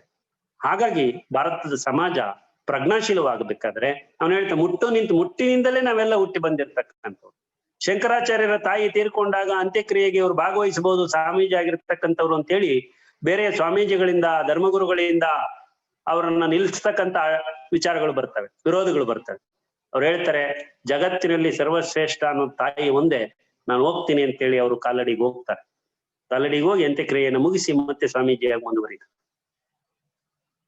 ಅಂದ್ರೆ ಈ ಧರ್ಮ ಮತ್ತು ಧರ್ಮದ ವಿಚಾರಗಳು ಎಷ್ಟೋ ಸಂದರ್ಭಗಳಲ್ಲಿ ಎಷ್ಟರ ಮಟ್ಟಿಗೆ ಮನುಷ್ಯನನ್ನ ಬಂಧಿಸಿ ಬಿಡ್ತವೆ, ಎಷ್ಟರ ಮಟ್ಟಿಗೆ ನಾವು ಅಡ್ಡಗೋಡೆಗಳನ್ನ ನಿರ್ಮಾಣ ಮಾಡ್ಕೊಂಡು ಬಿಡ್ತೀವಿ. ಹಾಗಾಗಿ ಸ್ವಾಮಿ ವಿವೇಕಾನಂದ ಅಂತವರು ನವಮಾರ್ಗವನ್ನು ತೋರಿಸಿದ್ರು ಅಂತ ಹೇಳಿದ್ನಲ್ಲ, ಈ ನಾವು ಕಟ್ಟಿಕೊಂಡಿರ್ತಕ್ಕಂಥ ಅಡ್ಡಗೋಡೆಗಳನ್ನ ದಾಟಿ ವಿಶ್ವವ್ಯಾಪಿ ಆಗ್ತಕ್ಕಂಥ ಒಂದು ವಿಶ್ವಮಾನವ ಸಂದೇಶವನ್ನ ಕುವೆಂಪು ಅವರು ಕೊಟ್ರು. ಆ ಕುವೆಂಪು ಅವರು ಕೊಡುವುದಕ್ಕೆ ಮುಂಚೆ ಸ್ವಾಮಿ ವಿವೇಕಾನಂದರು ಅದರ ಪಥವನ್ನ ತೋರಿದ್ದಾರೆ ನೋಡಿ. ಹಾಗಾಗಿ ಅವ್ರು ಹೇಳ್ತಾರೆ ಸೃಷ್ಟಿಯ ವೈವಿಧ್ಯ ಮತ್ತು ಏಕತೆಯನ್ನ ತಿಳ್ಕೋಬೇಕು ಅಂತ ಹೇಳ್ತಾರೆ. ಅದ್ರ ಬಗ್ಗೆ ಧರ್ಮಗಳು ಜಿಜ್ಞಾಸೆ ಮಾಡ್ತವೆ. ಅನೇಕತೆಯಲ್ಲಿ ಏಕತೆಯನ್ನು ದರ್ಶಿಸುವುದೇ ಜ್ಞಾನ ಅಂತೇಳಿ ಸ್ವಾಮಿ ವಿವೇಕಾನಂದರು ಹೇಳಿದ್ರು. ಅನೇಕತೆಯಲ್ಲಿ ಏಕತೆಯನ್ನು ಸಾಧಿಸುವುದು ಅಂದ್ರೆ ಏಕಮೇಯ ಅದ್ವಿತೀಯವಾಗಿರ್ತಕ್ಕಂಥ ಬ್ರಹ್ಮಾಂಡವನ್ನ ಒಂದು ಮಾಡಿ ನೋಡ್ತಕ್ಕಂಥದ್ದೇ ಜ್ಞಾನ ಅಂತ ಹೇಳ್ತಾರೆ. ಹಾಗಾಗಿ ಅವರು ಈ ಉಪನಿಷತ್ತುಗಳು ಯಾವ ರೀತಿಯ ನ್ಯಾಯವನ್ನು ಸಾಧಿಸಿದಾವೆ ಅಂತ ಒಂದ್ ಕಡೆ ಹೇಳ್ತಾರೆ ಅಂತ ಹೇಳಿದ್ರೆ ಅರುಂಧತಿ ನ್ಯಾಯ ಅಂತ ಹೇಳ್ತಾರೆ. ಈಗ ಮದುವೆ ಆದ ಹೆಣ್ಣು ಗಂಡುಗಳಿಗೆ ಅರುಂಧತಿ ನಕ್ಷತ್ರ ತೋರಿಸ್ತೀನಿ ಅಂತ ಬೆಳಗ್ಗೆ ಸೂರ್ಯನ ಬೆಳಕಲ್ಲಿ ನಕ್ಷತ್ರಗಳು ಕಾಣ್ತಾವ, ಆದ್ರೆ ನಕ್ಷತ್ರಗಳು ಇರೋದಿಲ್ವಾ ಅಲ್ಲಿ ನೋಡಿ. ಇದು ಮೂರ್ತ ಮತ್ತು ಮೂರ್ತ ಅಂದ್ರೆ ಕಣ್ಣಿಗೆ ಕಾಣುವುದು, ಅಮೂರ್ತ ಅಂದ್ರೆ ಕಾಣದೇ ಇರೋದು. ನಕ್ಷತ್ರಗಳು ಇರೋದು ಸತ್ಯ, ಸೂರ್ಯನ ಬೆಳಕಿನಲ್ಲಿ ಅವು ನಮ್ಗೆ ಕಾಣೋದಿಲ್ಲ. ಅವೆಲ್ಲಾದ್ರೂ ಮಾಯ ಆಗ್ಬಿಟ್ಟಿರ್ತಾವ? ಇಲ್ಲ. ಸೂರ್ಯನ ಬೆಳಕಿನ ಪ್ರಖರತೆಯಲ್ಲಿ ಅವು ನಮಗ್ ಕಾಣೋದಿಲ್ಲ. ಆದ್ರೆ ಒಬ್ಬ ಪುರೋಹಿತ ನಮಗ್ ಕರ್ಕೊಂಡೋಗಿ ಆ ಬೆಳಕಿನ ಒಳಗಡೆ ನೋಡುವಲ್ಲಿ ಅಂತ ಸುಮ್ಮನೆ ತೋರಿಸ್ತಾರೆ, ನಮ್ಗೆ ಯಾವ ನಕ್ಷತ್ರನು ಕಾಣಲ್ಲ. ಆದ್ರೆ ಈ ಅರುಂಧತಿ ನ್ಯಾಯ ಏನ್ ಹೇಳ್ತದೆ ಅಂತ ಹೇಳಿದ್ರೆ ಇದ್ರ ಬಗ್ಗೆ ಸ್ವಾಮೀಜಿ ಮಾತನಾಡ್ತಾರೆ. ಬಹಳ ಕಿರಿದಾದ ನಕ್ಷತ್ರ ಅಂತೆ ಅರುಂಧತಿ ನಕ್ಷತ್ರ. ಇದನ್ನ ತೋರ್ಸೋದಕ್ ಮೊದಲು ಅವರು ಅಕ್ಕಪಕ್ಕದ ದೊಡ್ಡ ನಕ್ಷತ್ರಗಳನ್ನ ತೋರಿಸಿ ಅನಂತರ ಅವರ ಗಮನವನ್ನ ಈ ಅರುಂಧತಿ ಸಣ್ಣ ನಕ್ಷತ್ರದ ಕಡೆಗೆ ಕರ್ತಿರ್ತಾರ. ಇದನ್ನ ಅರುಂಧತಿ ನ್ಯಾಯ ಅಂತ ಹೇಳ್ತಾರೆ. ಯಾವ್ದಾದ್ರು ನೀವು ವಿಚಾರಗಳನ್ನ ಕನ್ಕ್ಲೂಷನ್ ಬರುವಾಗ ಮೊದಲು ದೊಡ್ಡ ದೊಡ್ಡ ವಿಚಾರಗಳನ್ನ ಪ್ರಸ್ತಾಪ ಮಾಡಿ ಅದರ ಮೂಲ ಕೇಂದ್ರವಾಗಿರ್ತಕ್ಕಂಥ ಸೂಕ್ಷ್ಮ ವಿಚಾರಗಳಿಗೆ ಆನಂತರ ಬರಬೇಕು ಅಂತಕ್ಕಂತೇಳಿ ಅರುಂಧತಿ ನ್ಯಾಯ ಹೇಳುತ್ತೆ. ಈ ಅರುಂಧತಿ ನ್ಯಾಯವನ್ನ ಇವು ಮಾಡಿದ್ದಾವೆ ಯಾವ ಉಪನಿಷತ್ತುಗಳು ಅಂತ ಹೇಳ್ತಾರೆ. ಸೊ ಪತಂಜಲಿ ಜಾತ್ಯಾಂತರ ಪರಿಣಾಮ ಪ್ರಕೃತಿಯ ಪುರಾತ್ ಅಂತ ಅನ್ನುವ ಸಂಸ್ಕೃತ ಶ್ಲೋಕ ಹೇಳ್ತಾನೆ. ಅಂದ್ರೆ ಒಂದು ಜಾತಿಯೇ ಮತ್ತೊಂದು ಜಾತಿ ಆಗ್ತದೆ ಅಂತ ಪತಂಜಲಿ ಹೇಳ್ತಾನೆ. ಪತಂಜಲಿ ಯೋಗ ಕೇಳಿ. ಸೊ ಅಂದ್ರೆ ಏನು, ಜಾತಿಗಳು ಹೇಗೆ ಹುಟ್ಕೊಂಡು ಒಂದು ಜಾತಿಯಿಂದಲೇ ಹಲವು ಜಾತಿಗಳು ಹುಟ್ಟಿದ್ದಾವೆ. ಈಗ ಕ್ರಿಶ್ಚಿಯಾನಿಟಿಯ ಧರ್ಮ ಆಡಮ್ ಅಂಡ್ ಈವ್ ಇಂದನೇ ಜಗತ್ತು ಸೃಷ್ಟಿಯಾಗಿದೆ, ಮೂಲ ಮಾತೃಕೆ ಅಂತ ಹೇಳೋದು. ಮತ್ತೆ ಒಂದು ಕುಟುಂಬದಿಂದಲೇ ಅನೇಕ ಕುಟುಂಬಗಳು ಸೇರಿ ಅವು ರಾಜ್ಯಗಳಾಗಿದ್ದಾವೆ, ಊರುಗಳಾಗಿದ್ದಾವೆ, ದೇಶಗಳಾಗಿದ್ದಾವೆ ಅಲ್ವಾ. ಆಮೇಲೆ ನಾವು ರಾಷ್ಟ್ರ, ಅಂತಾರಾಷ್ಟ್ರ ಇವೆಲ್ಲ ಬೇರೆ ಬೇರೆ ಪರಿಕಲ್ಪನೆಗಳನ್ನು ಕಟ್ಕೊಂಡು ಬಂದಿದ್ದೀವಿ. ರಾಜರ ಆಡಳಿತ ಒಂದು ರೀತಿ ಆಯ್ತು, ಈಗ ಒಂದು ರೀತಿಯ ಆಡಳಿತವನ್ನ ನಾವು ನೋಡ್ತಾ ಇದ್ದೇವೆ. ಹಾಗಾಗಿ ಭಾರತ ಖಂಡದಲ್ಲಿ ಆತ್ಮವನ್ನ ಅಣು, ವಿಭು ಹಾಗೂ ಸರ್ವವ್ಯಾಪಿ ಎಂದು ಕರೆಯಲಾಗಿದೆ ಅಂತ ಹೇಳ್ತಾರೆ. ಅಣು ಆಟಮ್ ಅಂತಾನೂ ಕರೆದಿದ್ದಾರೆ, ವಿಭು ಅಂತ ಕರೆದಿದ್ದಾರೆ. ವಿಭು ಸರ್ವವ್ಯಾಪಿ ಅದರ ಅರ್ಥ. ಸೊ ಏನು ಐನ್ಸ್ಟೀನ್ ಕಂಡಿಡಿದಂತಹ ನ್ಯೂಕ್ಲಿಯರ್ ಅಣುವಿಗೋ ನಮ್ಮ ವೇದಾಂತದ ಜಿಜ್ಞಾಸೆಯಲ್ಲಿ ನಡೀತಾ ಇರತಕ್ಕಂತ ಅಣು, ವಿಭು, ಸರ್ವವ್ಯಾಪಿ, ಭಗವಂತ ಅನ್ನೋದಕ್ಕೂ ಯಾವುದನ್ನ ಹೇಳೋದು? ಶಿವರಾಮ್ ಕಾರಂತರು ಒಂದು ಕಡೆ ಹೇಳ್ತಾರೆ, ವಿಜ್ಞಾನ ಹೇಳ್ತದೆ ಇನ್ನೊಂದು ಕಡೆಯಲ್ಲಿ. ಈಗ ಏನು ನಾವು ಸಣ್ಣ ಧೂಳೇನಿದೆ, ಮೈಕ್ರೋ ಡಸ್ಟ್ ಏನಿದೆ, ಆ ಧೂಳು ನಮ್ಮಲ್ಲಿ ಇಲ್ಲ ಅಂತ ಹೇಳಿದ್ರೆ, ಮಣ್ಣಿನ ಧೂಳು, ಅದು ಬೆಳಕನ್ನ ಚದುರಿಸೋದಕ್ಕೆ ಅದೇ ಬಹಳ ಮುಖ್ಯ, ಬೆಳಕಿನ ಚದುರುವಿಕೆ. ಆದ್ರೆ ಆ ಧೂಳಿಲ್ಲ ಅಂತ ಹೇಳಿದ್ರೆ ಬೆಳಕು ಸ್ಪ್ರೆಡ್ಡೇ ಆಗೋದಿಲ್ಲ, ಲೈಟ್, ಸೂರ್ಯನ ಲೈಟ್. ಈ ಒಂದು ಅಂಶವನ್ನು ನಾವು ಅರ್ಥ ಮಾಡ್ಕೋಬೇಕಾಗಿದೆ. ಮತ್ತೆ ಇನ್ನೊಂದ್ ಕಡೆ ಸ್ವಾಮಿ ವಿವೇಕಾನಂದರು ಮುತ್ತಿನ ಬಗ್ಗೆ, ಪರ್ಲ್ ಬಗ್ಗೆ ಪ್ರಸ್ತಾಪ ಮಾಡ್ತಾರೆ. ಮುತ್ತುಗಳು ಹೇಗಾಗ್ತವೆ ಕಡಲಿನಲ್ಲಿ ಅಂತೇಳಿ. ಮುತ್ತು ಇವತ್ತು ಅಂಗಡಿಯಲ್ಲಿ ಅತ್ಯಂತ ಬೆಲೆ ಬಾಳುವ ವಸ್ತು ಆಗಿರ್ಬೋದು, ಆದ್ರೆ ಆ ಮುತ್ತು ಹೇಗಾಗ್ತದಪ್ಪ ಅಂತ ಹೇಳಿದ್ರೆ, ಅದು ಕಪ್ಪೆ ಚಿಪ್ಪಿನಿಂದ ಹೊರಬರ್ತಕ್ಕಂಥ ಮುತ್ತು, ಅದಕ್ಕೇನಾಗ್ತದೆ ಸ್ವಾತಿ ಮಳೆಯ ಒಳಗಡೆ ಆ ಮುತ್ತಿನ ಚಿಪ್ಪಿನ ಒಳಗಡೆ ಒಂದು ಸಣ್ಣ ಮಣ್ಣಿನ ಕಣ ಸೇರ್ಕೊಳ್ಳುತ್ತೆ. ಆ ಕಣ ಹೋದ ತಕ್ಷಣನೇ ಅದರ ಮೈಯಲ್ಲಿ ಎಂತ ವೇದನೆ ಶುರುವಾಗುತ್ತಂತೆ ಅಂತ ಹೇಳಿದ್ರೆ ಇನ್ನು ಈ ಜೀವವೇ ಬೇಡಪ್ಪ ಅನ್ನೋ ಅಷ್ಟರ ಮಟ್ಟಿಗೆ ಕೆರೆತ ಶುರುವಾಗುತ್ತೆ. ಆಗ ಅಲ್ಲಿ ಪ್ರೊಡ್ಯೂಸ್ ಆಗ್ತಕ್ಕಂತ ಲಿಕ್ವಿಡ್ ಆನಂತರದಲ್ಲಿ ಅದು ಒಂದು ಮುತ್ತಾಗಿ ಪರಿವರ್ತನೆ ಆಗುತ್ತೆ. ಅಂದ್ರೆ ಅಷ್ಟೆಲ್ಲ ಒಂದು ಪ್ರೋಸೆಸ್, ಕೆಮಿಕಲ್ ಪ್ರೋಸೆಸ್ ಇದೆಯಲ್ಲ, ಆ ಮಳೆ, ಆ ಕಾಲ, ಆ ಸಂದರ್ಭ, ಇವೆಲ್ಲವೂ ಒಳಗೊಳ್ಳತಕ್ಕಂಥದ್ದು ಸಮುದ್ರ. ಸೊ ಹೀಗೆ ಒಂದು ಯೂನಿವರ್ಸ್ ಅನ್ನ ಅರ್ಥ ಮಾಡಿಕೊಳ್ಳಬೇಕಾದ್ರೆ ನಾವು ಅವುಗಳನ್ನ ಬಹಳ ಬೇರೆ ಬೇರೆ ಆಯಾಮಗಳಲ್ಲಿ ನಾವು ನೋಡ್ಬೇಕಾಗ್ತದೆ. ಮತ್ತೆ ಬುದ್ಧನ ಬಗೆಗೆ ಸ್ವಾಮಿ ವಿವೇಕಾನಂದರು ಬುದ್ಧನ ಸಿದ್ಧಾಂತಗಳು, ಬುದ್ಧನ ವಿಚಾರಗಳ ಬಗ್ಗೆ ಬಹಳ ಆಳವಾದ ಅಧ್ಯಯನವನ್ನು ಮಾಡ್ಕೊಂಡಿದ್ದವು. ಈ ಭಾರತದಲ್ಲೇ ಜನ್ಮ ತಾಳಿದ ಬುದ್ಧನ ಲುಂಬಿನಿ ಏನಿದೆ ಅವನ ಜನ್ಮಸ್ಥಳ, ಕುಶಿನಾರ ಏನಿದೆ ಅವನ ನಿರ್ವಾಣದ ಸ್ಥಳ, ಇವೆರಡರ ನಡುವೆ ಒಂದು 120 ಕಿಲೋಮೀಟರ್ ಡಿಸ್ಟೆನ್ಸ್ ಇದೆ. ಅವನು ಕೂಡ ಪೂರ್ಣತ್ವದ ಒಂದು ಜೀವನವನ್ನ ಸಾಧಿಸಿದಂತ ಮಹಾನ್ ವ್ಯಕ್ತಿ ಬುದ್ಧ. ಹಾಗಾಗಿ ಆ ಬುದ್ಧನ ಹೃದಯವಂತಿಕೆ ಭಾರತ ದೇಶಕ್ಕೆ ಬೇಕು. ಬುದ್ಧನ ಹೃದಯವಂತಿಕೆಯನ್ನ ಇಟ್ಕೊಳ್ಳದೆ ಇರತಕ್ಕಂತ ಯಾವ ಧರ್ಮವೂ ಕೂಡ ಇಲ್ಲಿ ಅದು ಕುಳಿಗಾಲ ಇಲ್ಲ ಅಂತಕ್ಕಂಥ ಮಾತನ್ನ ಹೇಳ್ತಾರೆ. ಬರೀ ಹೃದಯ ಇದ್ರೆ ಸಾಕಾಗೋದಿಲ್ಲ. ಹಾಗೇನೆ ಬ್ರಾಹ್ಮಣನ ಮೆದುಳು ಮತ್ತು ತತ್ವಶಾಸ್ತ್ರದ ವಿಚಾರಗಳು ಮತ್ತು ಬುದ್ಧನ ಹೃದಯವಂತಿಕೆ ಇವಿಷ್ಟು ಸೇರಿ ಭಾರತೀಯ ಸಮಾಜ ಆಗಬೇಕು ಅಂತಕ್ಕಂಥದ್ದನ್ನ ಅವರು ಹೇಳ್ತಾರೆ.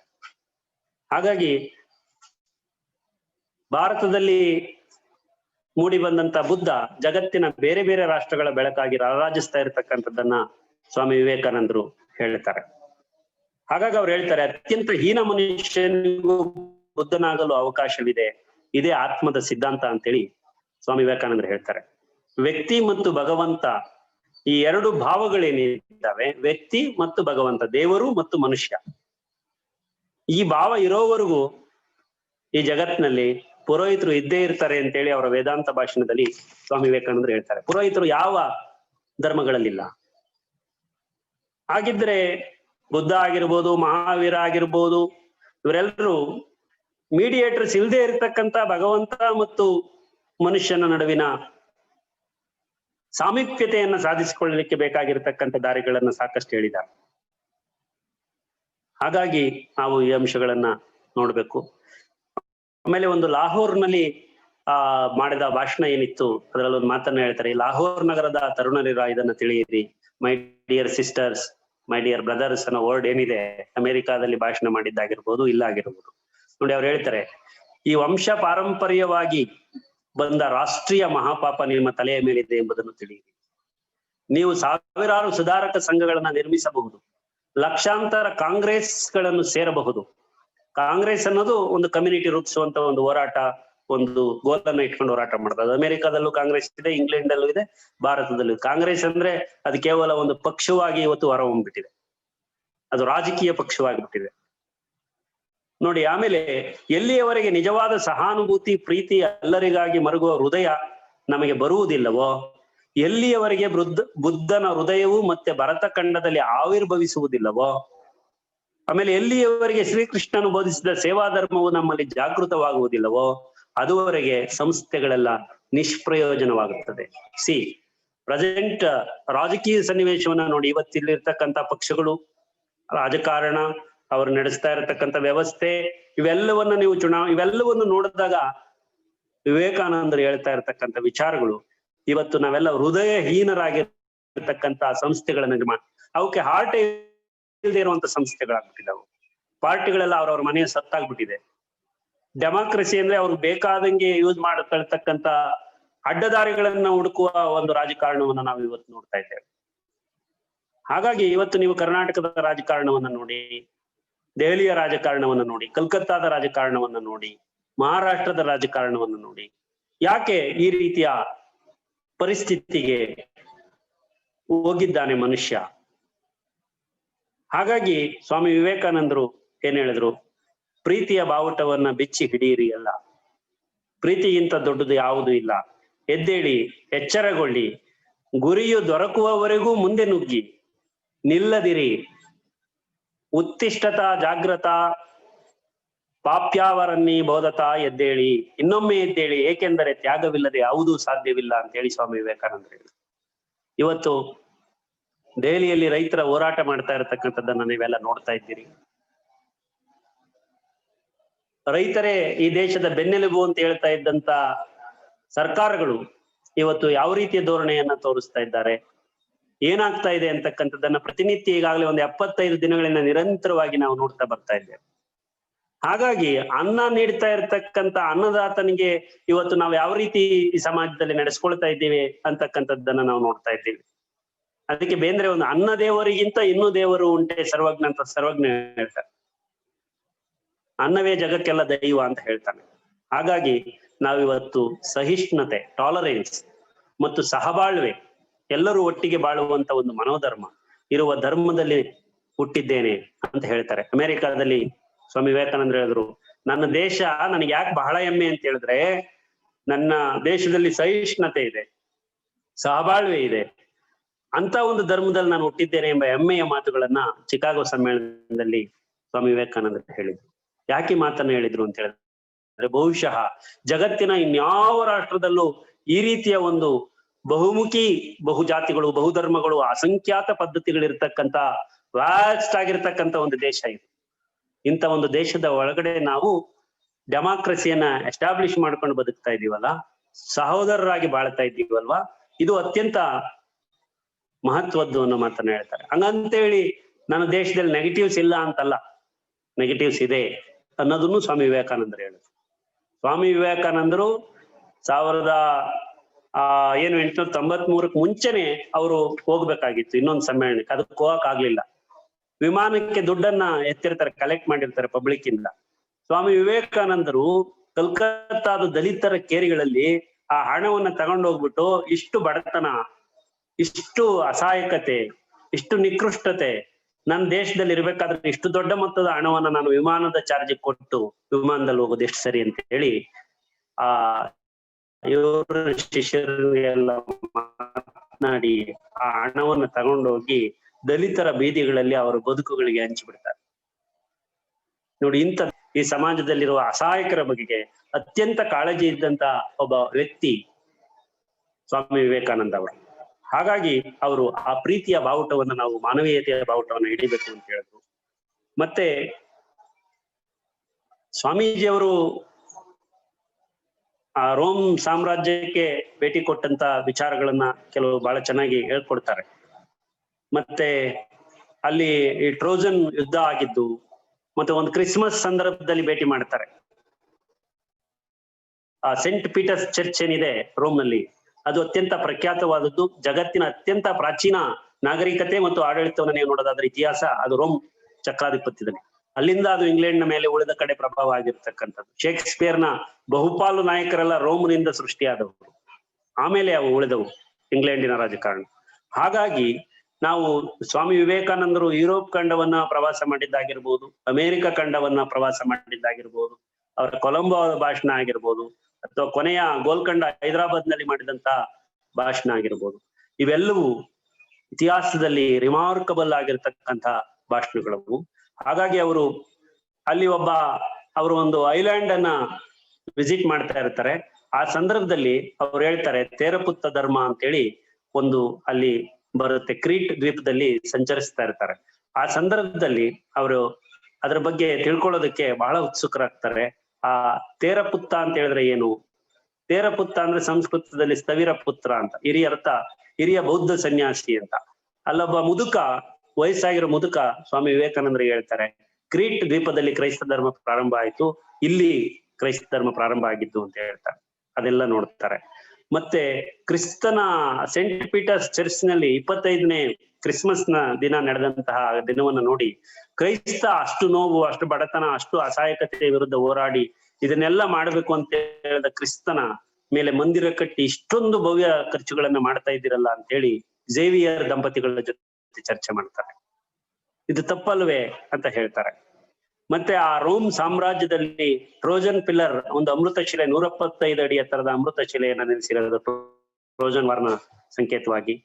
ಮತ್ತೆ ಅದರಲ್ಲಿ ಒಂದು 2000ಕ್ಕೂ ಹೆಚ್ಚು ವ್ಯಕ್ತಿಗಳನ್ನ ಕೆತ್ತಿರತಕ್ಕಂಥದ್ದು, ಅವುಗಳ ಬಗ್ಗೆ ಬಹಳ ತಲಸ್ಪರ್ಶಿಯಾಗಿ ಸ್ವಾಮಿ ವಿವೇಕಾನಂದರು ಅಧ್ಯಯನ ಮಾಡ್ತಾರೆ. ಹೀಗೆ ನಾವು ನೋಡ್ತಾ ಹೋದ್ರೆ ವಿವೇಕಾನಂದರ ಬಹುಪಾಲು ವಿಚಾರಗಳನ್ನ ನೋಡ್ತಾ ಹೋಗ್ಬೋದು. ಇಂಥ ಒಬ್ಬ ವಿವೇಕಾನಂದರು ವೇದಗಳ ಬಗ್ಗೆ ಮ್ಯಾಕ್ಸ್ ಮಿಲ್ಲರ್ ಅಂತ ಏನು ನಮ್ಮಲ್ಲಿ ಇದ್ರು, ಅವರು ವೇದಗಳನ್ನ ಇಂಗ್ಲಿಷ್ಗೆ ಟ್ರಾನ್ಸ್ಲೇಷನ್ ಮಾಡಿದ್ರು.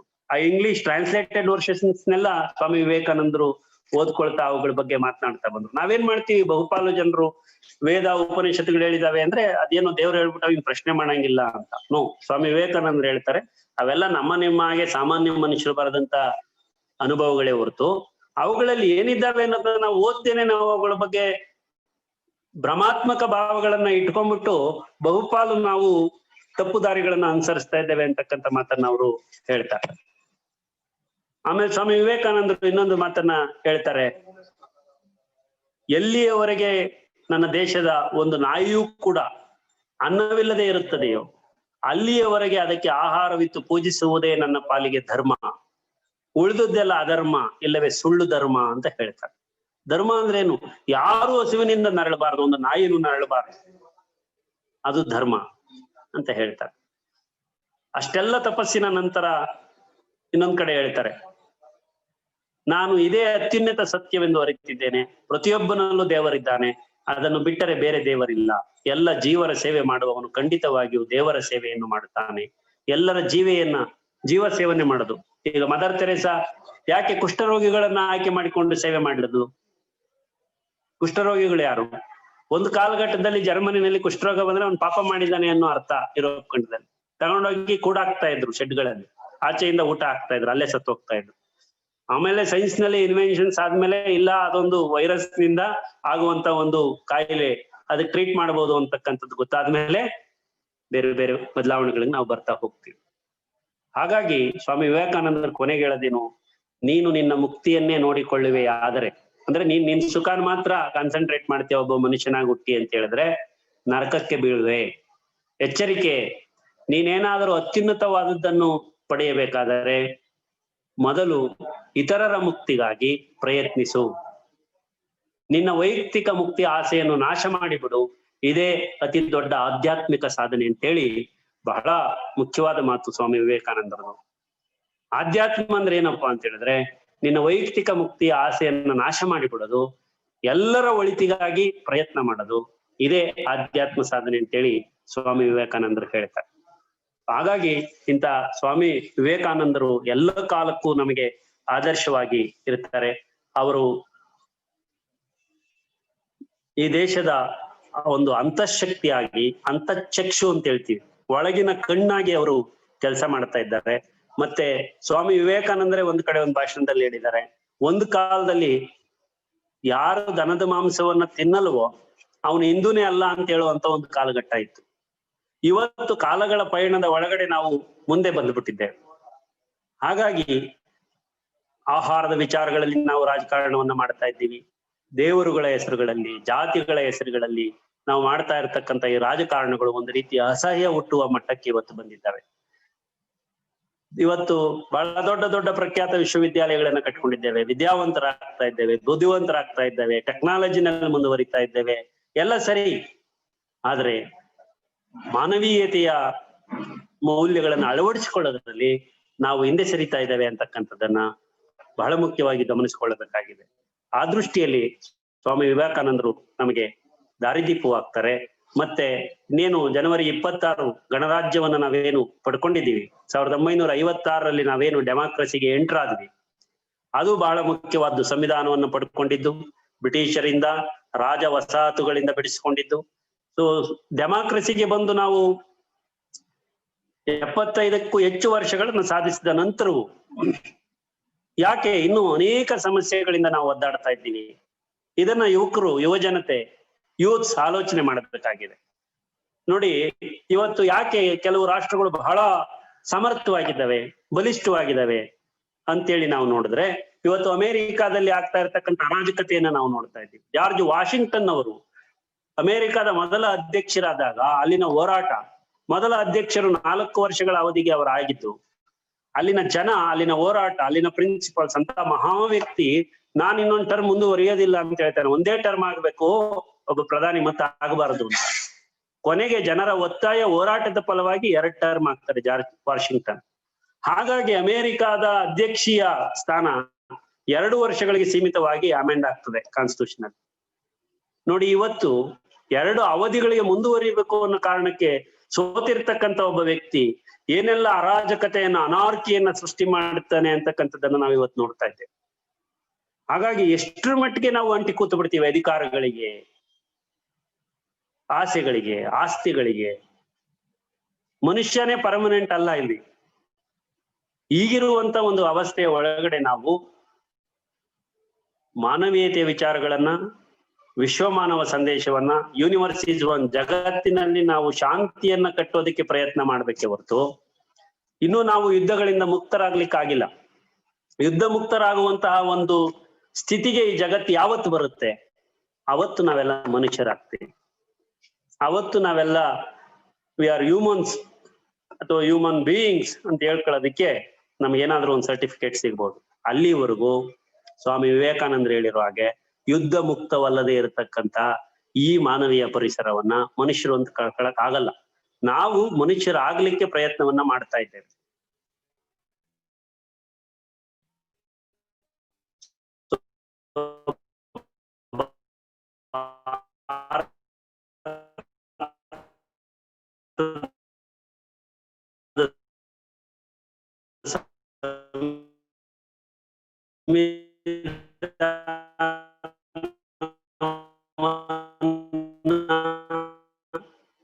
ಅದು ಎಲ್ಲರನ್ನೂ ಸೌಹಾರ್ದವಾಗಿ ಸಹಬಾಳ್ವೆಯಿಂದ ಎಲ್ಲರೂ ಓದಬೇಕು. ಅದನ್ನು ಇವಾಗ ಮಾತ್ರ ನಾವು ಅವುಗಳನ್ನ fundamental rights, preamble of the constitution ಬರೆದಿರ್ತಕ್ಕಂಥ ವಾಲ್ಯೂಮ್ಸ್ ಅನ್ನ ನೀವು ನೋಡಿದ್ರೆ, ಎಷ್ಟು ಜನ ಮೊದಲು ಪಾರ್ಲಿಮೆಂಟ್ ಅನ್ನ ಬರೆಯಕ್ ಹೋಗಿ ಯಾಕೆ ಬರೆಯಕ್ ಆಗ್ಲಿಲ್ಲ ಅವ್ರ ಕೈಲಿ. ಕೊನೆಗೆ ಯಾಕೆ ಅಂಬೇಡ್ಕರ್ ಅಂತ ಮಹಾ ಓದುಗ, ಮಹಾಜ್ಞಾನಿ, ಅವರಷ್ಟು ಕೊಲಂಬಿಯಾ ಯೂನಿವರ್ಸಿಟಿನಲ್ಲಿ ಅವರಷ್ಟು ಲೈಬ್ರರಿಯನ್ನ ಬಳಸ್ಕೊಂಡಿರೋದು, ಓದಿರ್ತಕ್ಕಂಥ ವ್ಯಕ್ತಿ ಇನ್ನೊಬ್ಬ ಇಲ್ಲ. ಅಂಬೇಡ್ಕರ್ ಅವರು ಸಂಗ್ರಹಿಸಿದಷ್ಟು ಲೈಬ್ರರಿ ಪುಸ್ತಕಗಳನ್ನ ಇನ್ನೊಬ್ರು ಸಂಗ್ರಹಿಸ್ಲಿಲ್ಲ. ಹಾಗಾಗಿ ವಿವೇಕಾನಂದರಿಗೆ ಬಹಳ ಚಿಕ್ಕ ವಯಸ್ಸಿನಲ್ಲಿ ಇಷ್ಟೊಂದು ದೊಡ್ಡ ವಿದ್ವತ್ತನ್ನ, ಸಾಧನೆಯನ್ನ, ಸಾಹಸವನ್ನ ಮಾಡ್ಲಿಕ್ಕೆ ಸಾಧ್ಯ ಆಯ್ತು. ಅವ್ರು ಹೇಳ್ತಿದ್ರು, ಸಮರ್ಥವಾಗಿರ್ತಕ್ಕಂಥ 10 ಜನ ಯುವಕರನ್ನ ನನ್ನ ಜೊತೆ ಕೊಡಿ, ಈ ದೇಶವನ್ನ ಬದಲಾಯಿಸ್ತೀನಿ ಅಂತ ಹೇಳ್ತಿದ್ರು. ಇವತ್ ನಾವೆಲ್ಲ ಏನಾಗಿದ್ದೀವಿ ಅಂತ ಹೇಳಿದ್ರೆ, ಯಾವುದೋ ಒಂದು ದಾರಿನಲ್ಲಿ ಇವತ್ತು ನೂರಾರು ಪಕ್ಷಗಳು, ನೂರಾರು ಸಂಘಗಳು, ನೂರಾರು ಜಾತಿ ಧರ್ಮಗಳು ಇಟ್ಕೊಂಡು ಏನ್ ಮಾಡ್ತಿದ್ದೀವಿ, ತಮ್ಮ ತಮ್ಮ ಸ್ವಹಿತಾಸಕ್ತಿಯನ್ನ ನೋಡ್ತಿದ್ವಿ. ಹೋಲಿಸ್ಟಿಕ್ ಆಗಿ ಪರಿವರ್ತನೆ ಮಾಡುವ, ಸಮಾಜವನ್ನು ಸುಧಾರಿಸ್ತಕ್ಕಂಥ ಹೋರಾಟಗಳಿಗೆ ಚಾಲನೆ ಸಿಗ್ತಾ ಇಲ್ಲ ಅಂತಕ್ಕಂಥದ್ದನ್ನ ನಾವು ಇವತ್ತು ನೋಡ್ತಾ ಇದ್ದೀವಿ. ಹಾಗಾಗಿ ಇಂಥ ಒಂದು ಸಂದರ್ಭದ ಒಳಗಡೆ ಸ್ವಾಮಿ ವಿವೇಕಾನಂದರ ವಿಚಾರಗಳು, ಆದರ್ಶಗಳು, ಅವರ ಪುಸ್ತಕಗಳು, ಅವರ ಭಾಷಣಗಳು ನಮಗೆ ಆದರ್ಶವಾಗಬೇಕು. ಅವರನ್ನ ಯಾವುದೋ ರಾಜಕಾರಣಕ್ಕೋ, ಯಾವುದೋ ಒಂದು ಮಠದ ಹಿನ್ನೆಲೆಯಲ್ಲಿ ಮಠೀಯ ಜನತೆಯನ್ನ ಮಾಡಿಕೊಂಡು ವ್ಯಾಪಾರ ಮಾಡುವುದಕ್ಕೋ ನಾವು ಬಳಸ್ಕೊಳ್ಳೋದ್ರಲ್ಲಿ ಅರ್ಥ ಇಲ್ಲ. ಹಾಗಾಗಿ ಶ್ರೀ ರಾಮಕೃಷ್ಣ ಪರಮಹಂಸರ ಒಂದು ಮಿಷನ್ ಅನ್ನ ಏನು ಸ್ಥಾಪನೆ ಮಾಡಿದ್ರು ಸ್ವಾಮಿ ವಿವೇಕಾನಂದರು, ಅದು ಇವತ್ತು ಜಗತ್ತಿನಾದ್ಯಂತ ಅದರ ಬ್ರಾಂಚ್ಗಳನ್ನ ಹೊಂದಿದೆ. ಸೊ ಅದು ಕೂಡ ಅದರ ಕೆಲಸವನ್ನ ಮಾಡ್ತಾ ಇದೆ. ಸೊ ಅದರ ಜೊತೆಗೆ ಸಾಮಾನ್ಯ ಜನ ಕೈ ಜೋಡಿಸ್ಬೇಕು, ಅವಾಗ ಮಾತ್ರ ಒಂದು ಸಮಾಜವನ್ನ ನಾವು ಅರ್ಥಪೂರ್ಣವಾಗಿ ಮಾಡ್ಲಿಕ್ಕೆ ಸಾಧ್ಯ. ಅದನ್ನೇ ಪ್ರಜಾಪ್ರಭುತ್ವ ಅಂದ್ರೆ ಎಲ್ಲ ಪ್ರಜೆಗಳ ಕ್ಷೇಮವನ್ನ ಕಾಯ್ದುಕೊಳ್ತಕ್ಕಂಥ ಒಂದು ವ್ಯವಸ್ಥೆ ಬರಬೇಕು. ಕಾನೂನನ್ನ ನಮ್ಮ ಒಳಿತಿಗೆ ಮಾಡ್ಕೊಂಡಿದ್ದೇವೆ. ಕಾನೂನುಗಳನ್ನ ಮಾಡಿಕೊಂಡು ಆ ಕಾನೂನುಗಳನ್ನ ನಾವೇ ಪಾಲಿಸದೇ ಇದ್ರೆ, ನಾವ್ ಹೇಗೆ ಪೊಲೀಸ್ನವರು ನೀವು ನೋಡಿದಿರಲ್ಲ, ಅವರು ಒಂದ್ ರೀತಿ ಎಲ್ಲೋ ಬಚ್ಚಿಟ್ಕೊಂಡು ಬಂದು ಜನ ನಡೀತಾ ಇರತಕ್ಕಂಥ ವ್ಯವಸ್ಥೆ ಇವತ್ತು ಬಂದು. ಪೊಲೀಸ್ನವರು ಅಂದ್ರೆ ಅದನ್ನ ರಿಪೇರಿ ಮಾಡ್ತಕ್ಕಂಥ ಜನ, ಪ್ರಜ್ಞೆಯನ್ನ ಮೂಡಿಸ್ತಕ್ಕಂಥ ಜನ, ನಮ್ಗೆ ರಕ್ಷಣೆ ಕೊಡ್ತಕ್ಕಂಥ ಜನ. ಆದ್ರೆ ಇವತ್ತು ಪೊಲೀಸ್ನವ್ರನ್ನ ಕಂಡ್ರೆ ಭಯ ಪಡುವಂತ ವಾತಾವರಣ ನಿರ್ಮಾಣ ಆಗಿದೆ. ಆಮೇಲೆ ಪೊಲೀಸ್ ಠಾಣೆಗಳು ಕಮ್ಮಿ ಆಗ್ಬೇಕು ದಿನೇ ದಿನೇ ಸಮಾಜದಲ್ಲಿ. ಪೊಲೀಸ್ನವ್ರ ಸಂಖ್ಯೆ ಕಮ್ಮಿ ಆಗ್ಬೇಕು. ಇದೇನಾಗ್ತಿದೆ, ಜಾಸ್ತಿ ಆಗ್ತಾ ಇದೆ. ಅಂದ್ರೇನು, ಅಷ್ಟು ಕ್ರೈಮು, ಅಷ್ಟು ಮೋಸದಾಗ ಜಾಸ್ತಿ ಆಗ್ತಾ ಇದೆ ಸಮಾಜದಲ್ಲಿ. ಸೊ ಈ ನಿಟ್ಟಿನಲ್ಲಿ ನಾವು ಯುವ ಜನತೆಯ ಪಾತ್ರ ಇದೆ. ಪ್ರಜಾಪ್ರಭುತ್ವವನ್ನ ಉಳಿಸುವ, ಪ್ರಜಾಪ್ರಭುತ್ವವನ್ನ ಸರಿದಾರಿಗೆ ಕೊಂಡೊಯ್ಯತಕ್ಕಂಥ ಬಹಳ ದೊಡ್ಡ ಜವಾಬ್ದಾರಿ ಈ ದೇಶದ ಯುವ ಜನರ ಮೇಲೆ ಇದೆ ಅಂತಕ್ಕಂಥದ್ದನ್ನ ಸ್ವಾಮಿ ವಿವೇಕಾನಂದರು ಹೇಳಿದ್ದಾರೆ. ನಮ್ಮ ಧರ್ಮ, ತತ್ವ, ಆದರ್ಶಗಳೆಲ್ಲವನ್ನೂ ಇಟ್ಕೊಂಡು ನಾವು ಅದರಿನಲ್ಲಿ ಸಾಗಬೇಕು ಅಂತಕ್ಕಂಥದ್ದನ್ನ ಸ್ವಾಮಿ ವಿವೇಕಾನಂದರು ಹೇಳ್ತಾರೆ. ಆ ದೃಷ್ಟಿನಲ್ಲಿ ಕೆಲವು ಪ್ರಮುಖವಾದ ವಿಚಾರಗಳನ್ನ ನಿಮ್ಮೊಂದಿಗೆ ನಾನು ಹಂಚಿಕೊಂಡಿದ್ದೇನೆ. ಇಷ್ಟನ್ನ ಹೇಳಿ ನನ್ನ ಈ ಮಾತುಗಳನ್ನ ಮುಗಿಸ್ತಾ ಇದ್ದೇನೆ. ನಮಸ್ಕಾರ. ಈಗ ಏನಾದ್ರೂ ಪ್ರಶ್ನೆಗಳಿದ್ರೆ, ಚರ್ಚೆಗಳಿದ್ರೆ 5 ನಿಮಿಷ ಮಾಡ್ಬೋದು.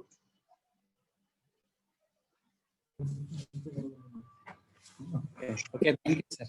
Okay, ಹೇಳ.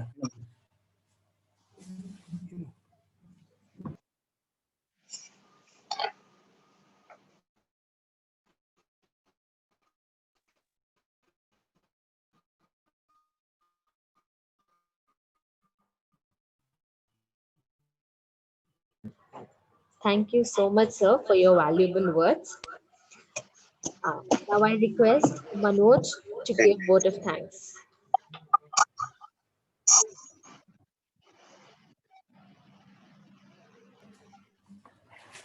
I take this great opportunity to thank each one of you who were the part of this webinar. All the youth of our country is one or the other way influenced by Swami Vivekananda's words and his deeds. Firstly, I would like to thank our speaker, Dr. Subramanya Swami, for giving us this a great knowledge about Swami Vivekananda and enlightening our hearts. I would like to thank our beloved principal, Dr. S. Anil Kumar sir, for giving us an opportunity to attend this program. I thank our NSS coordinator, Assistant Professor Yellappa sir, for conducting this webinar. I thank teaching and non-teaching staffs who are directly and indirectly being supported for today's event. Thank my beloved NSS volunteer for being a part and making this success. Thank you. Thank you, sir. Thank you. Okay, thank you, sir. Thank you for. Thank you, sir. Thank you for your valuable words. And thank you each and everyone who participated in today's webinar. So the meeting will end now. So thank you so much. Thank you, madam. Thank you all. Okay, sir.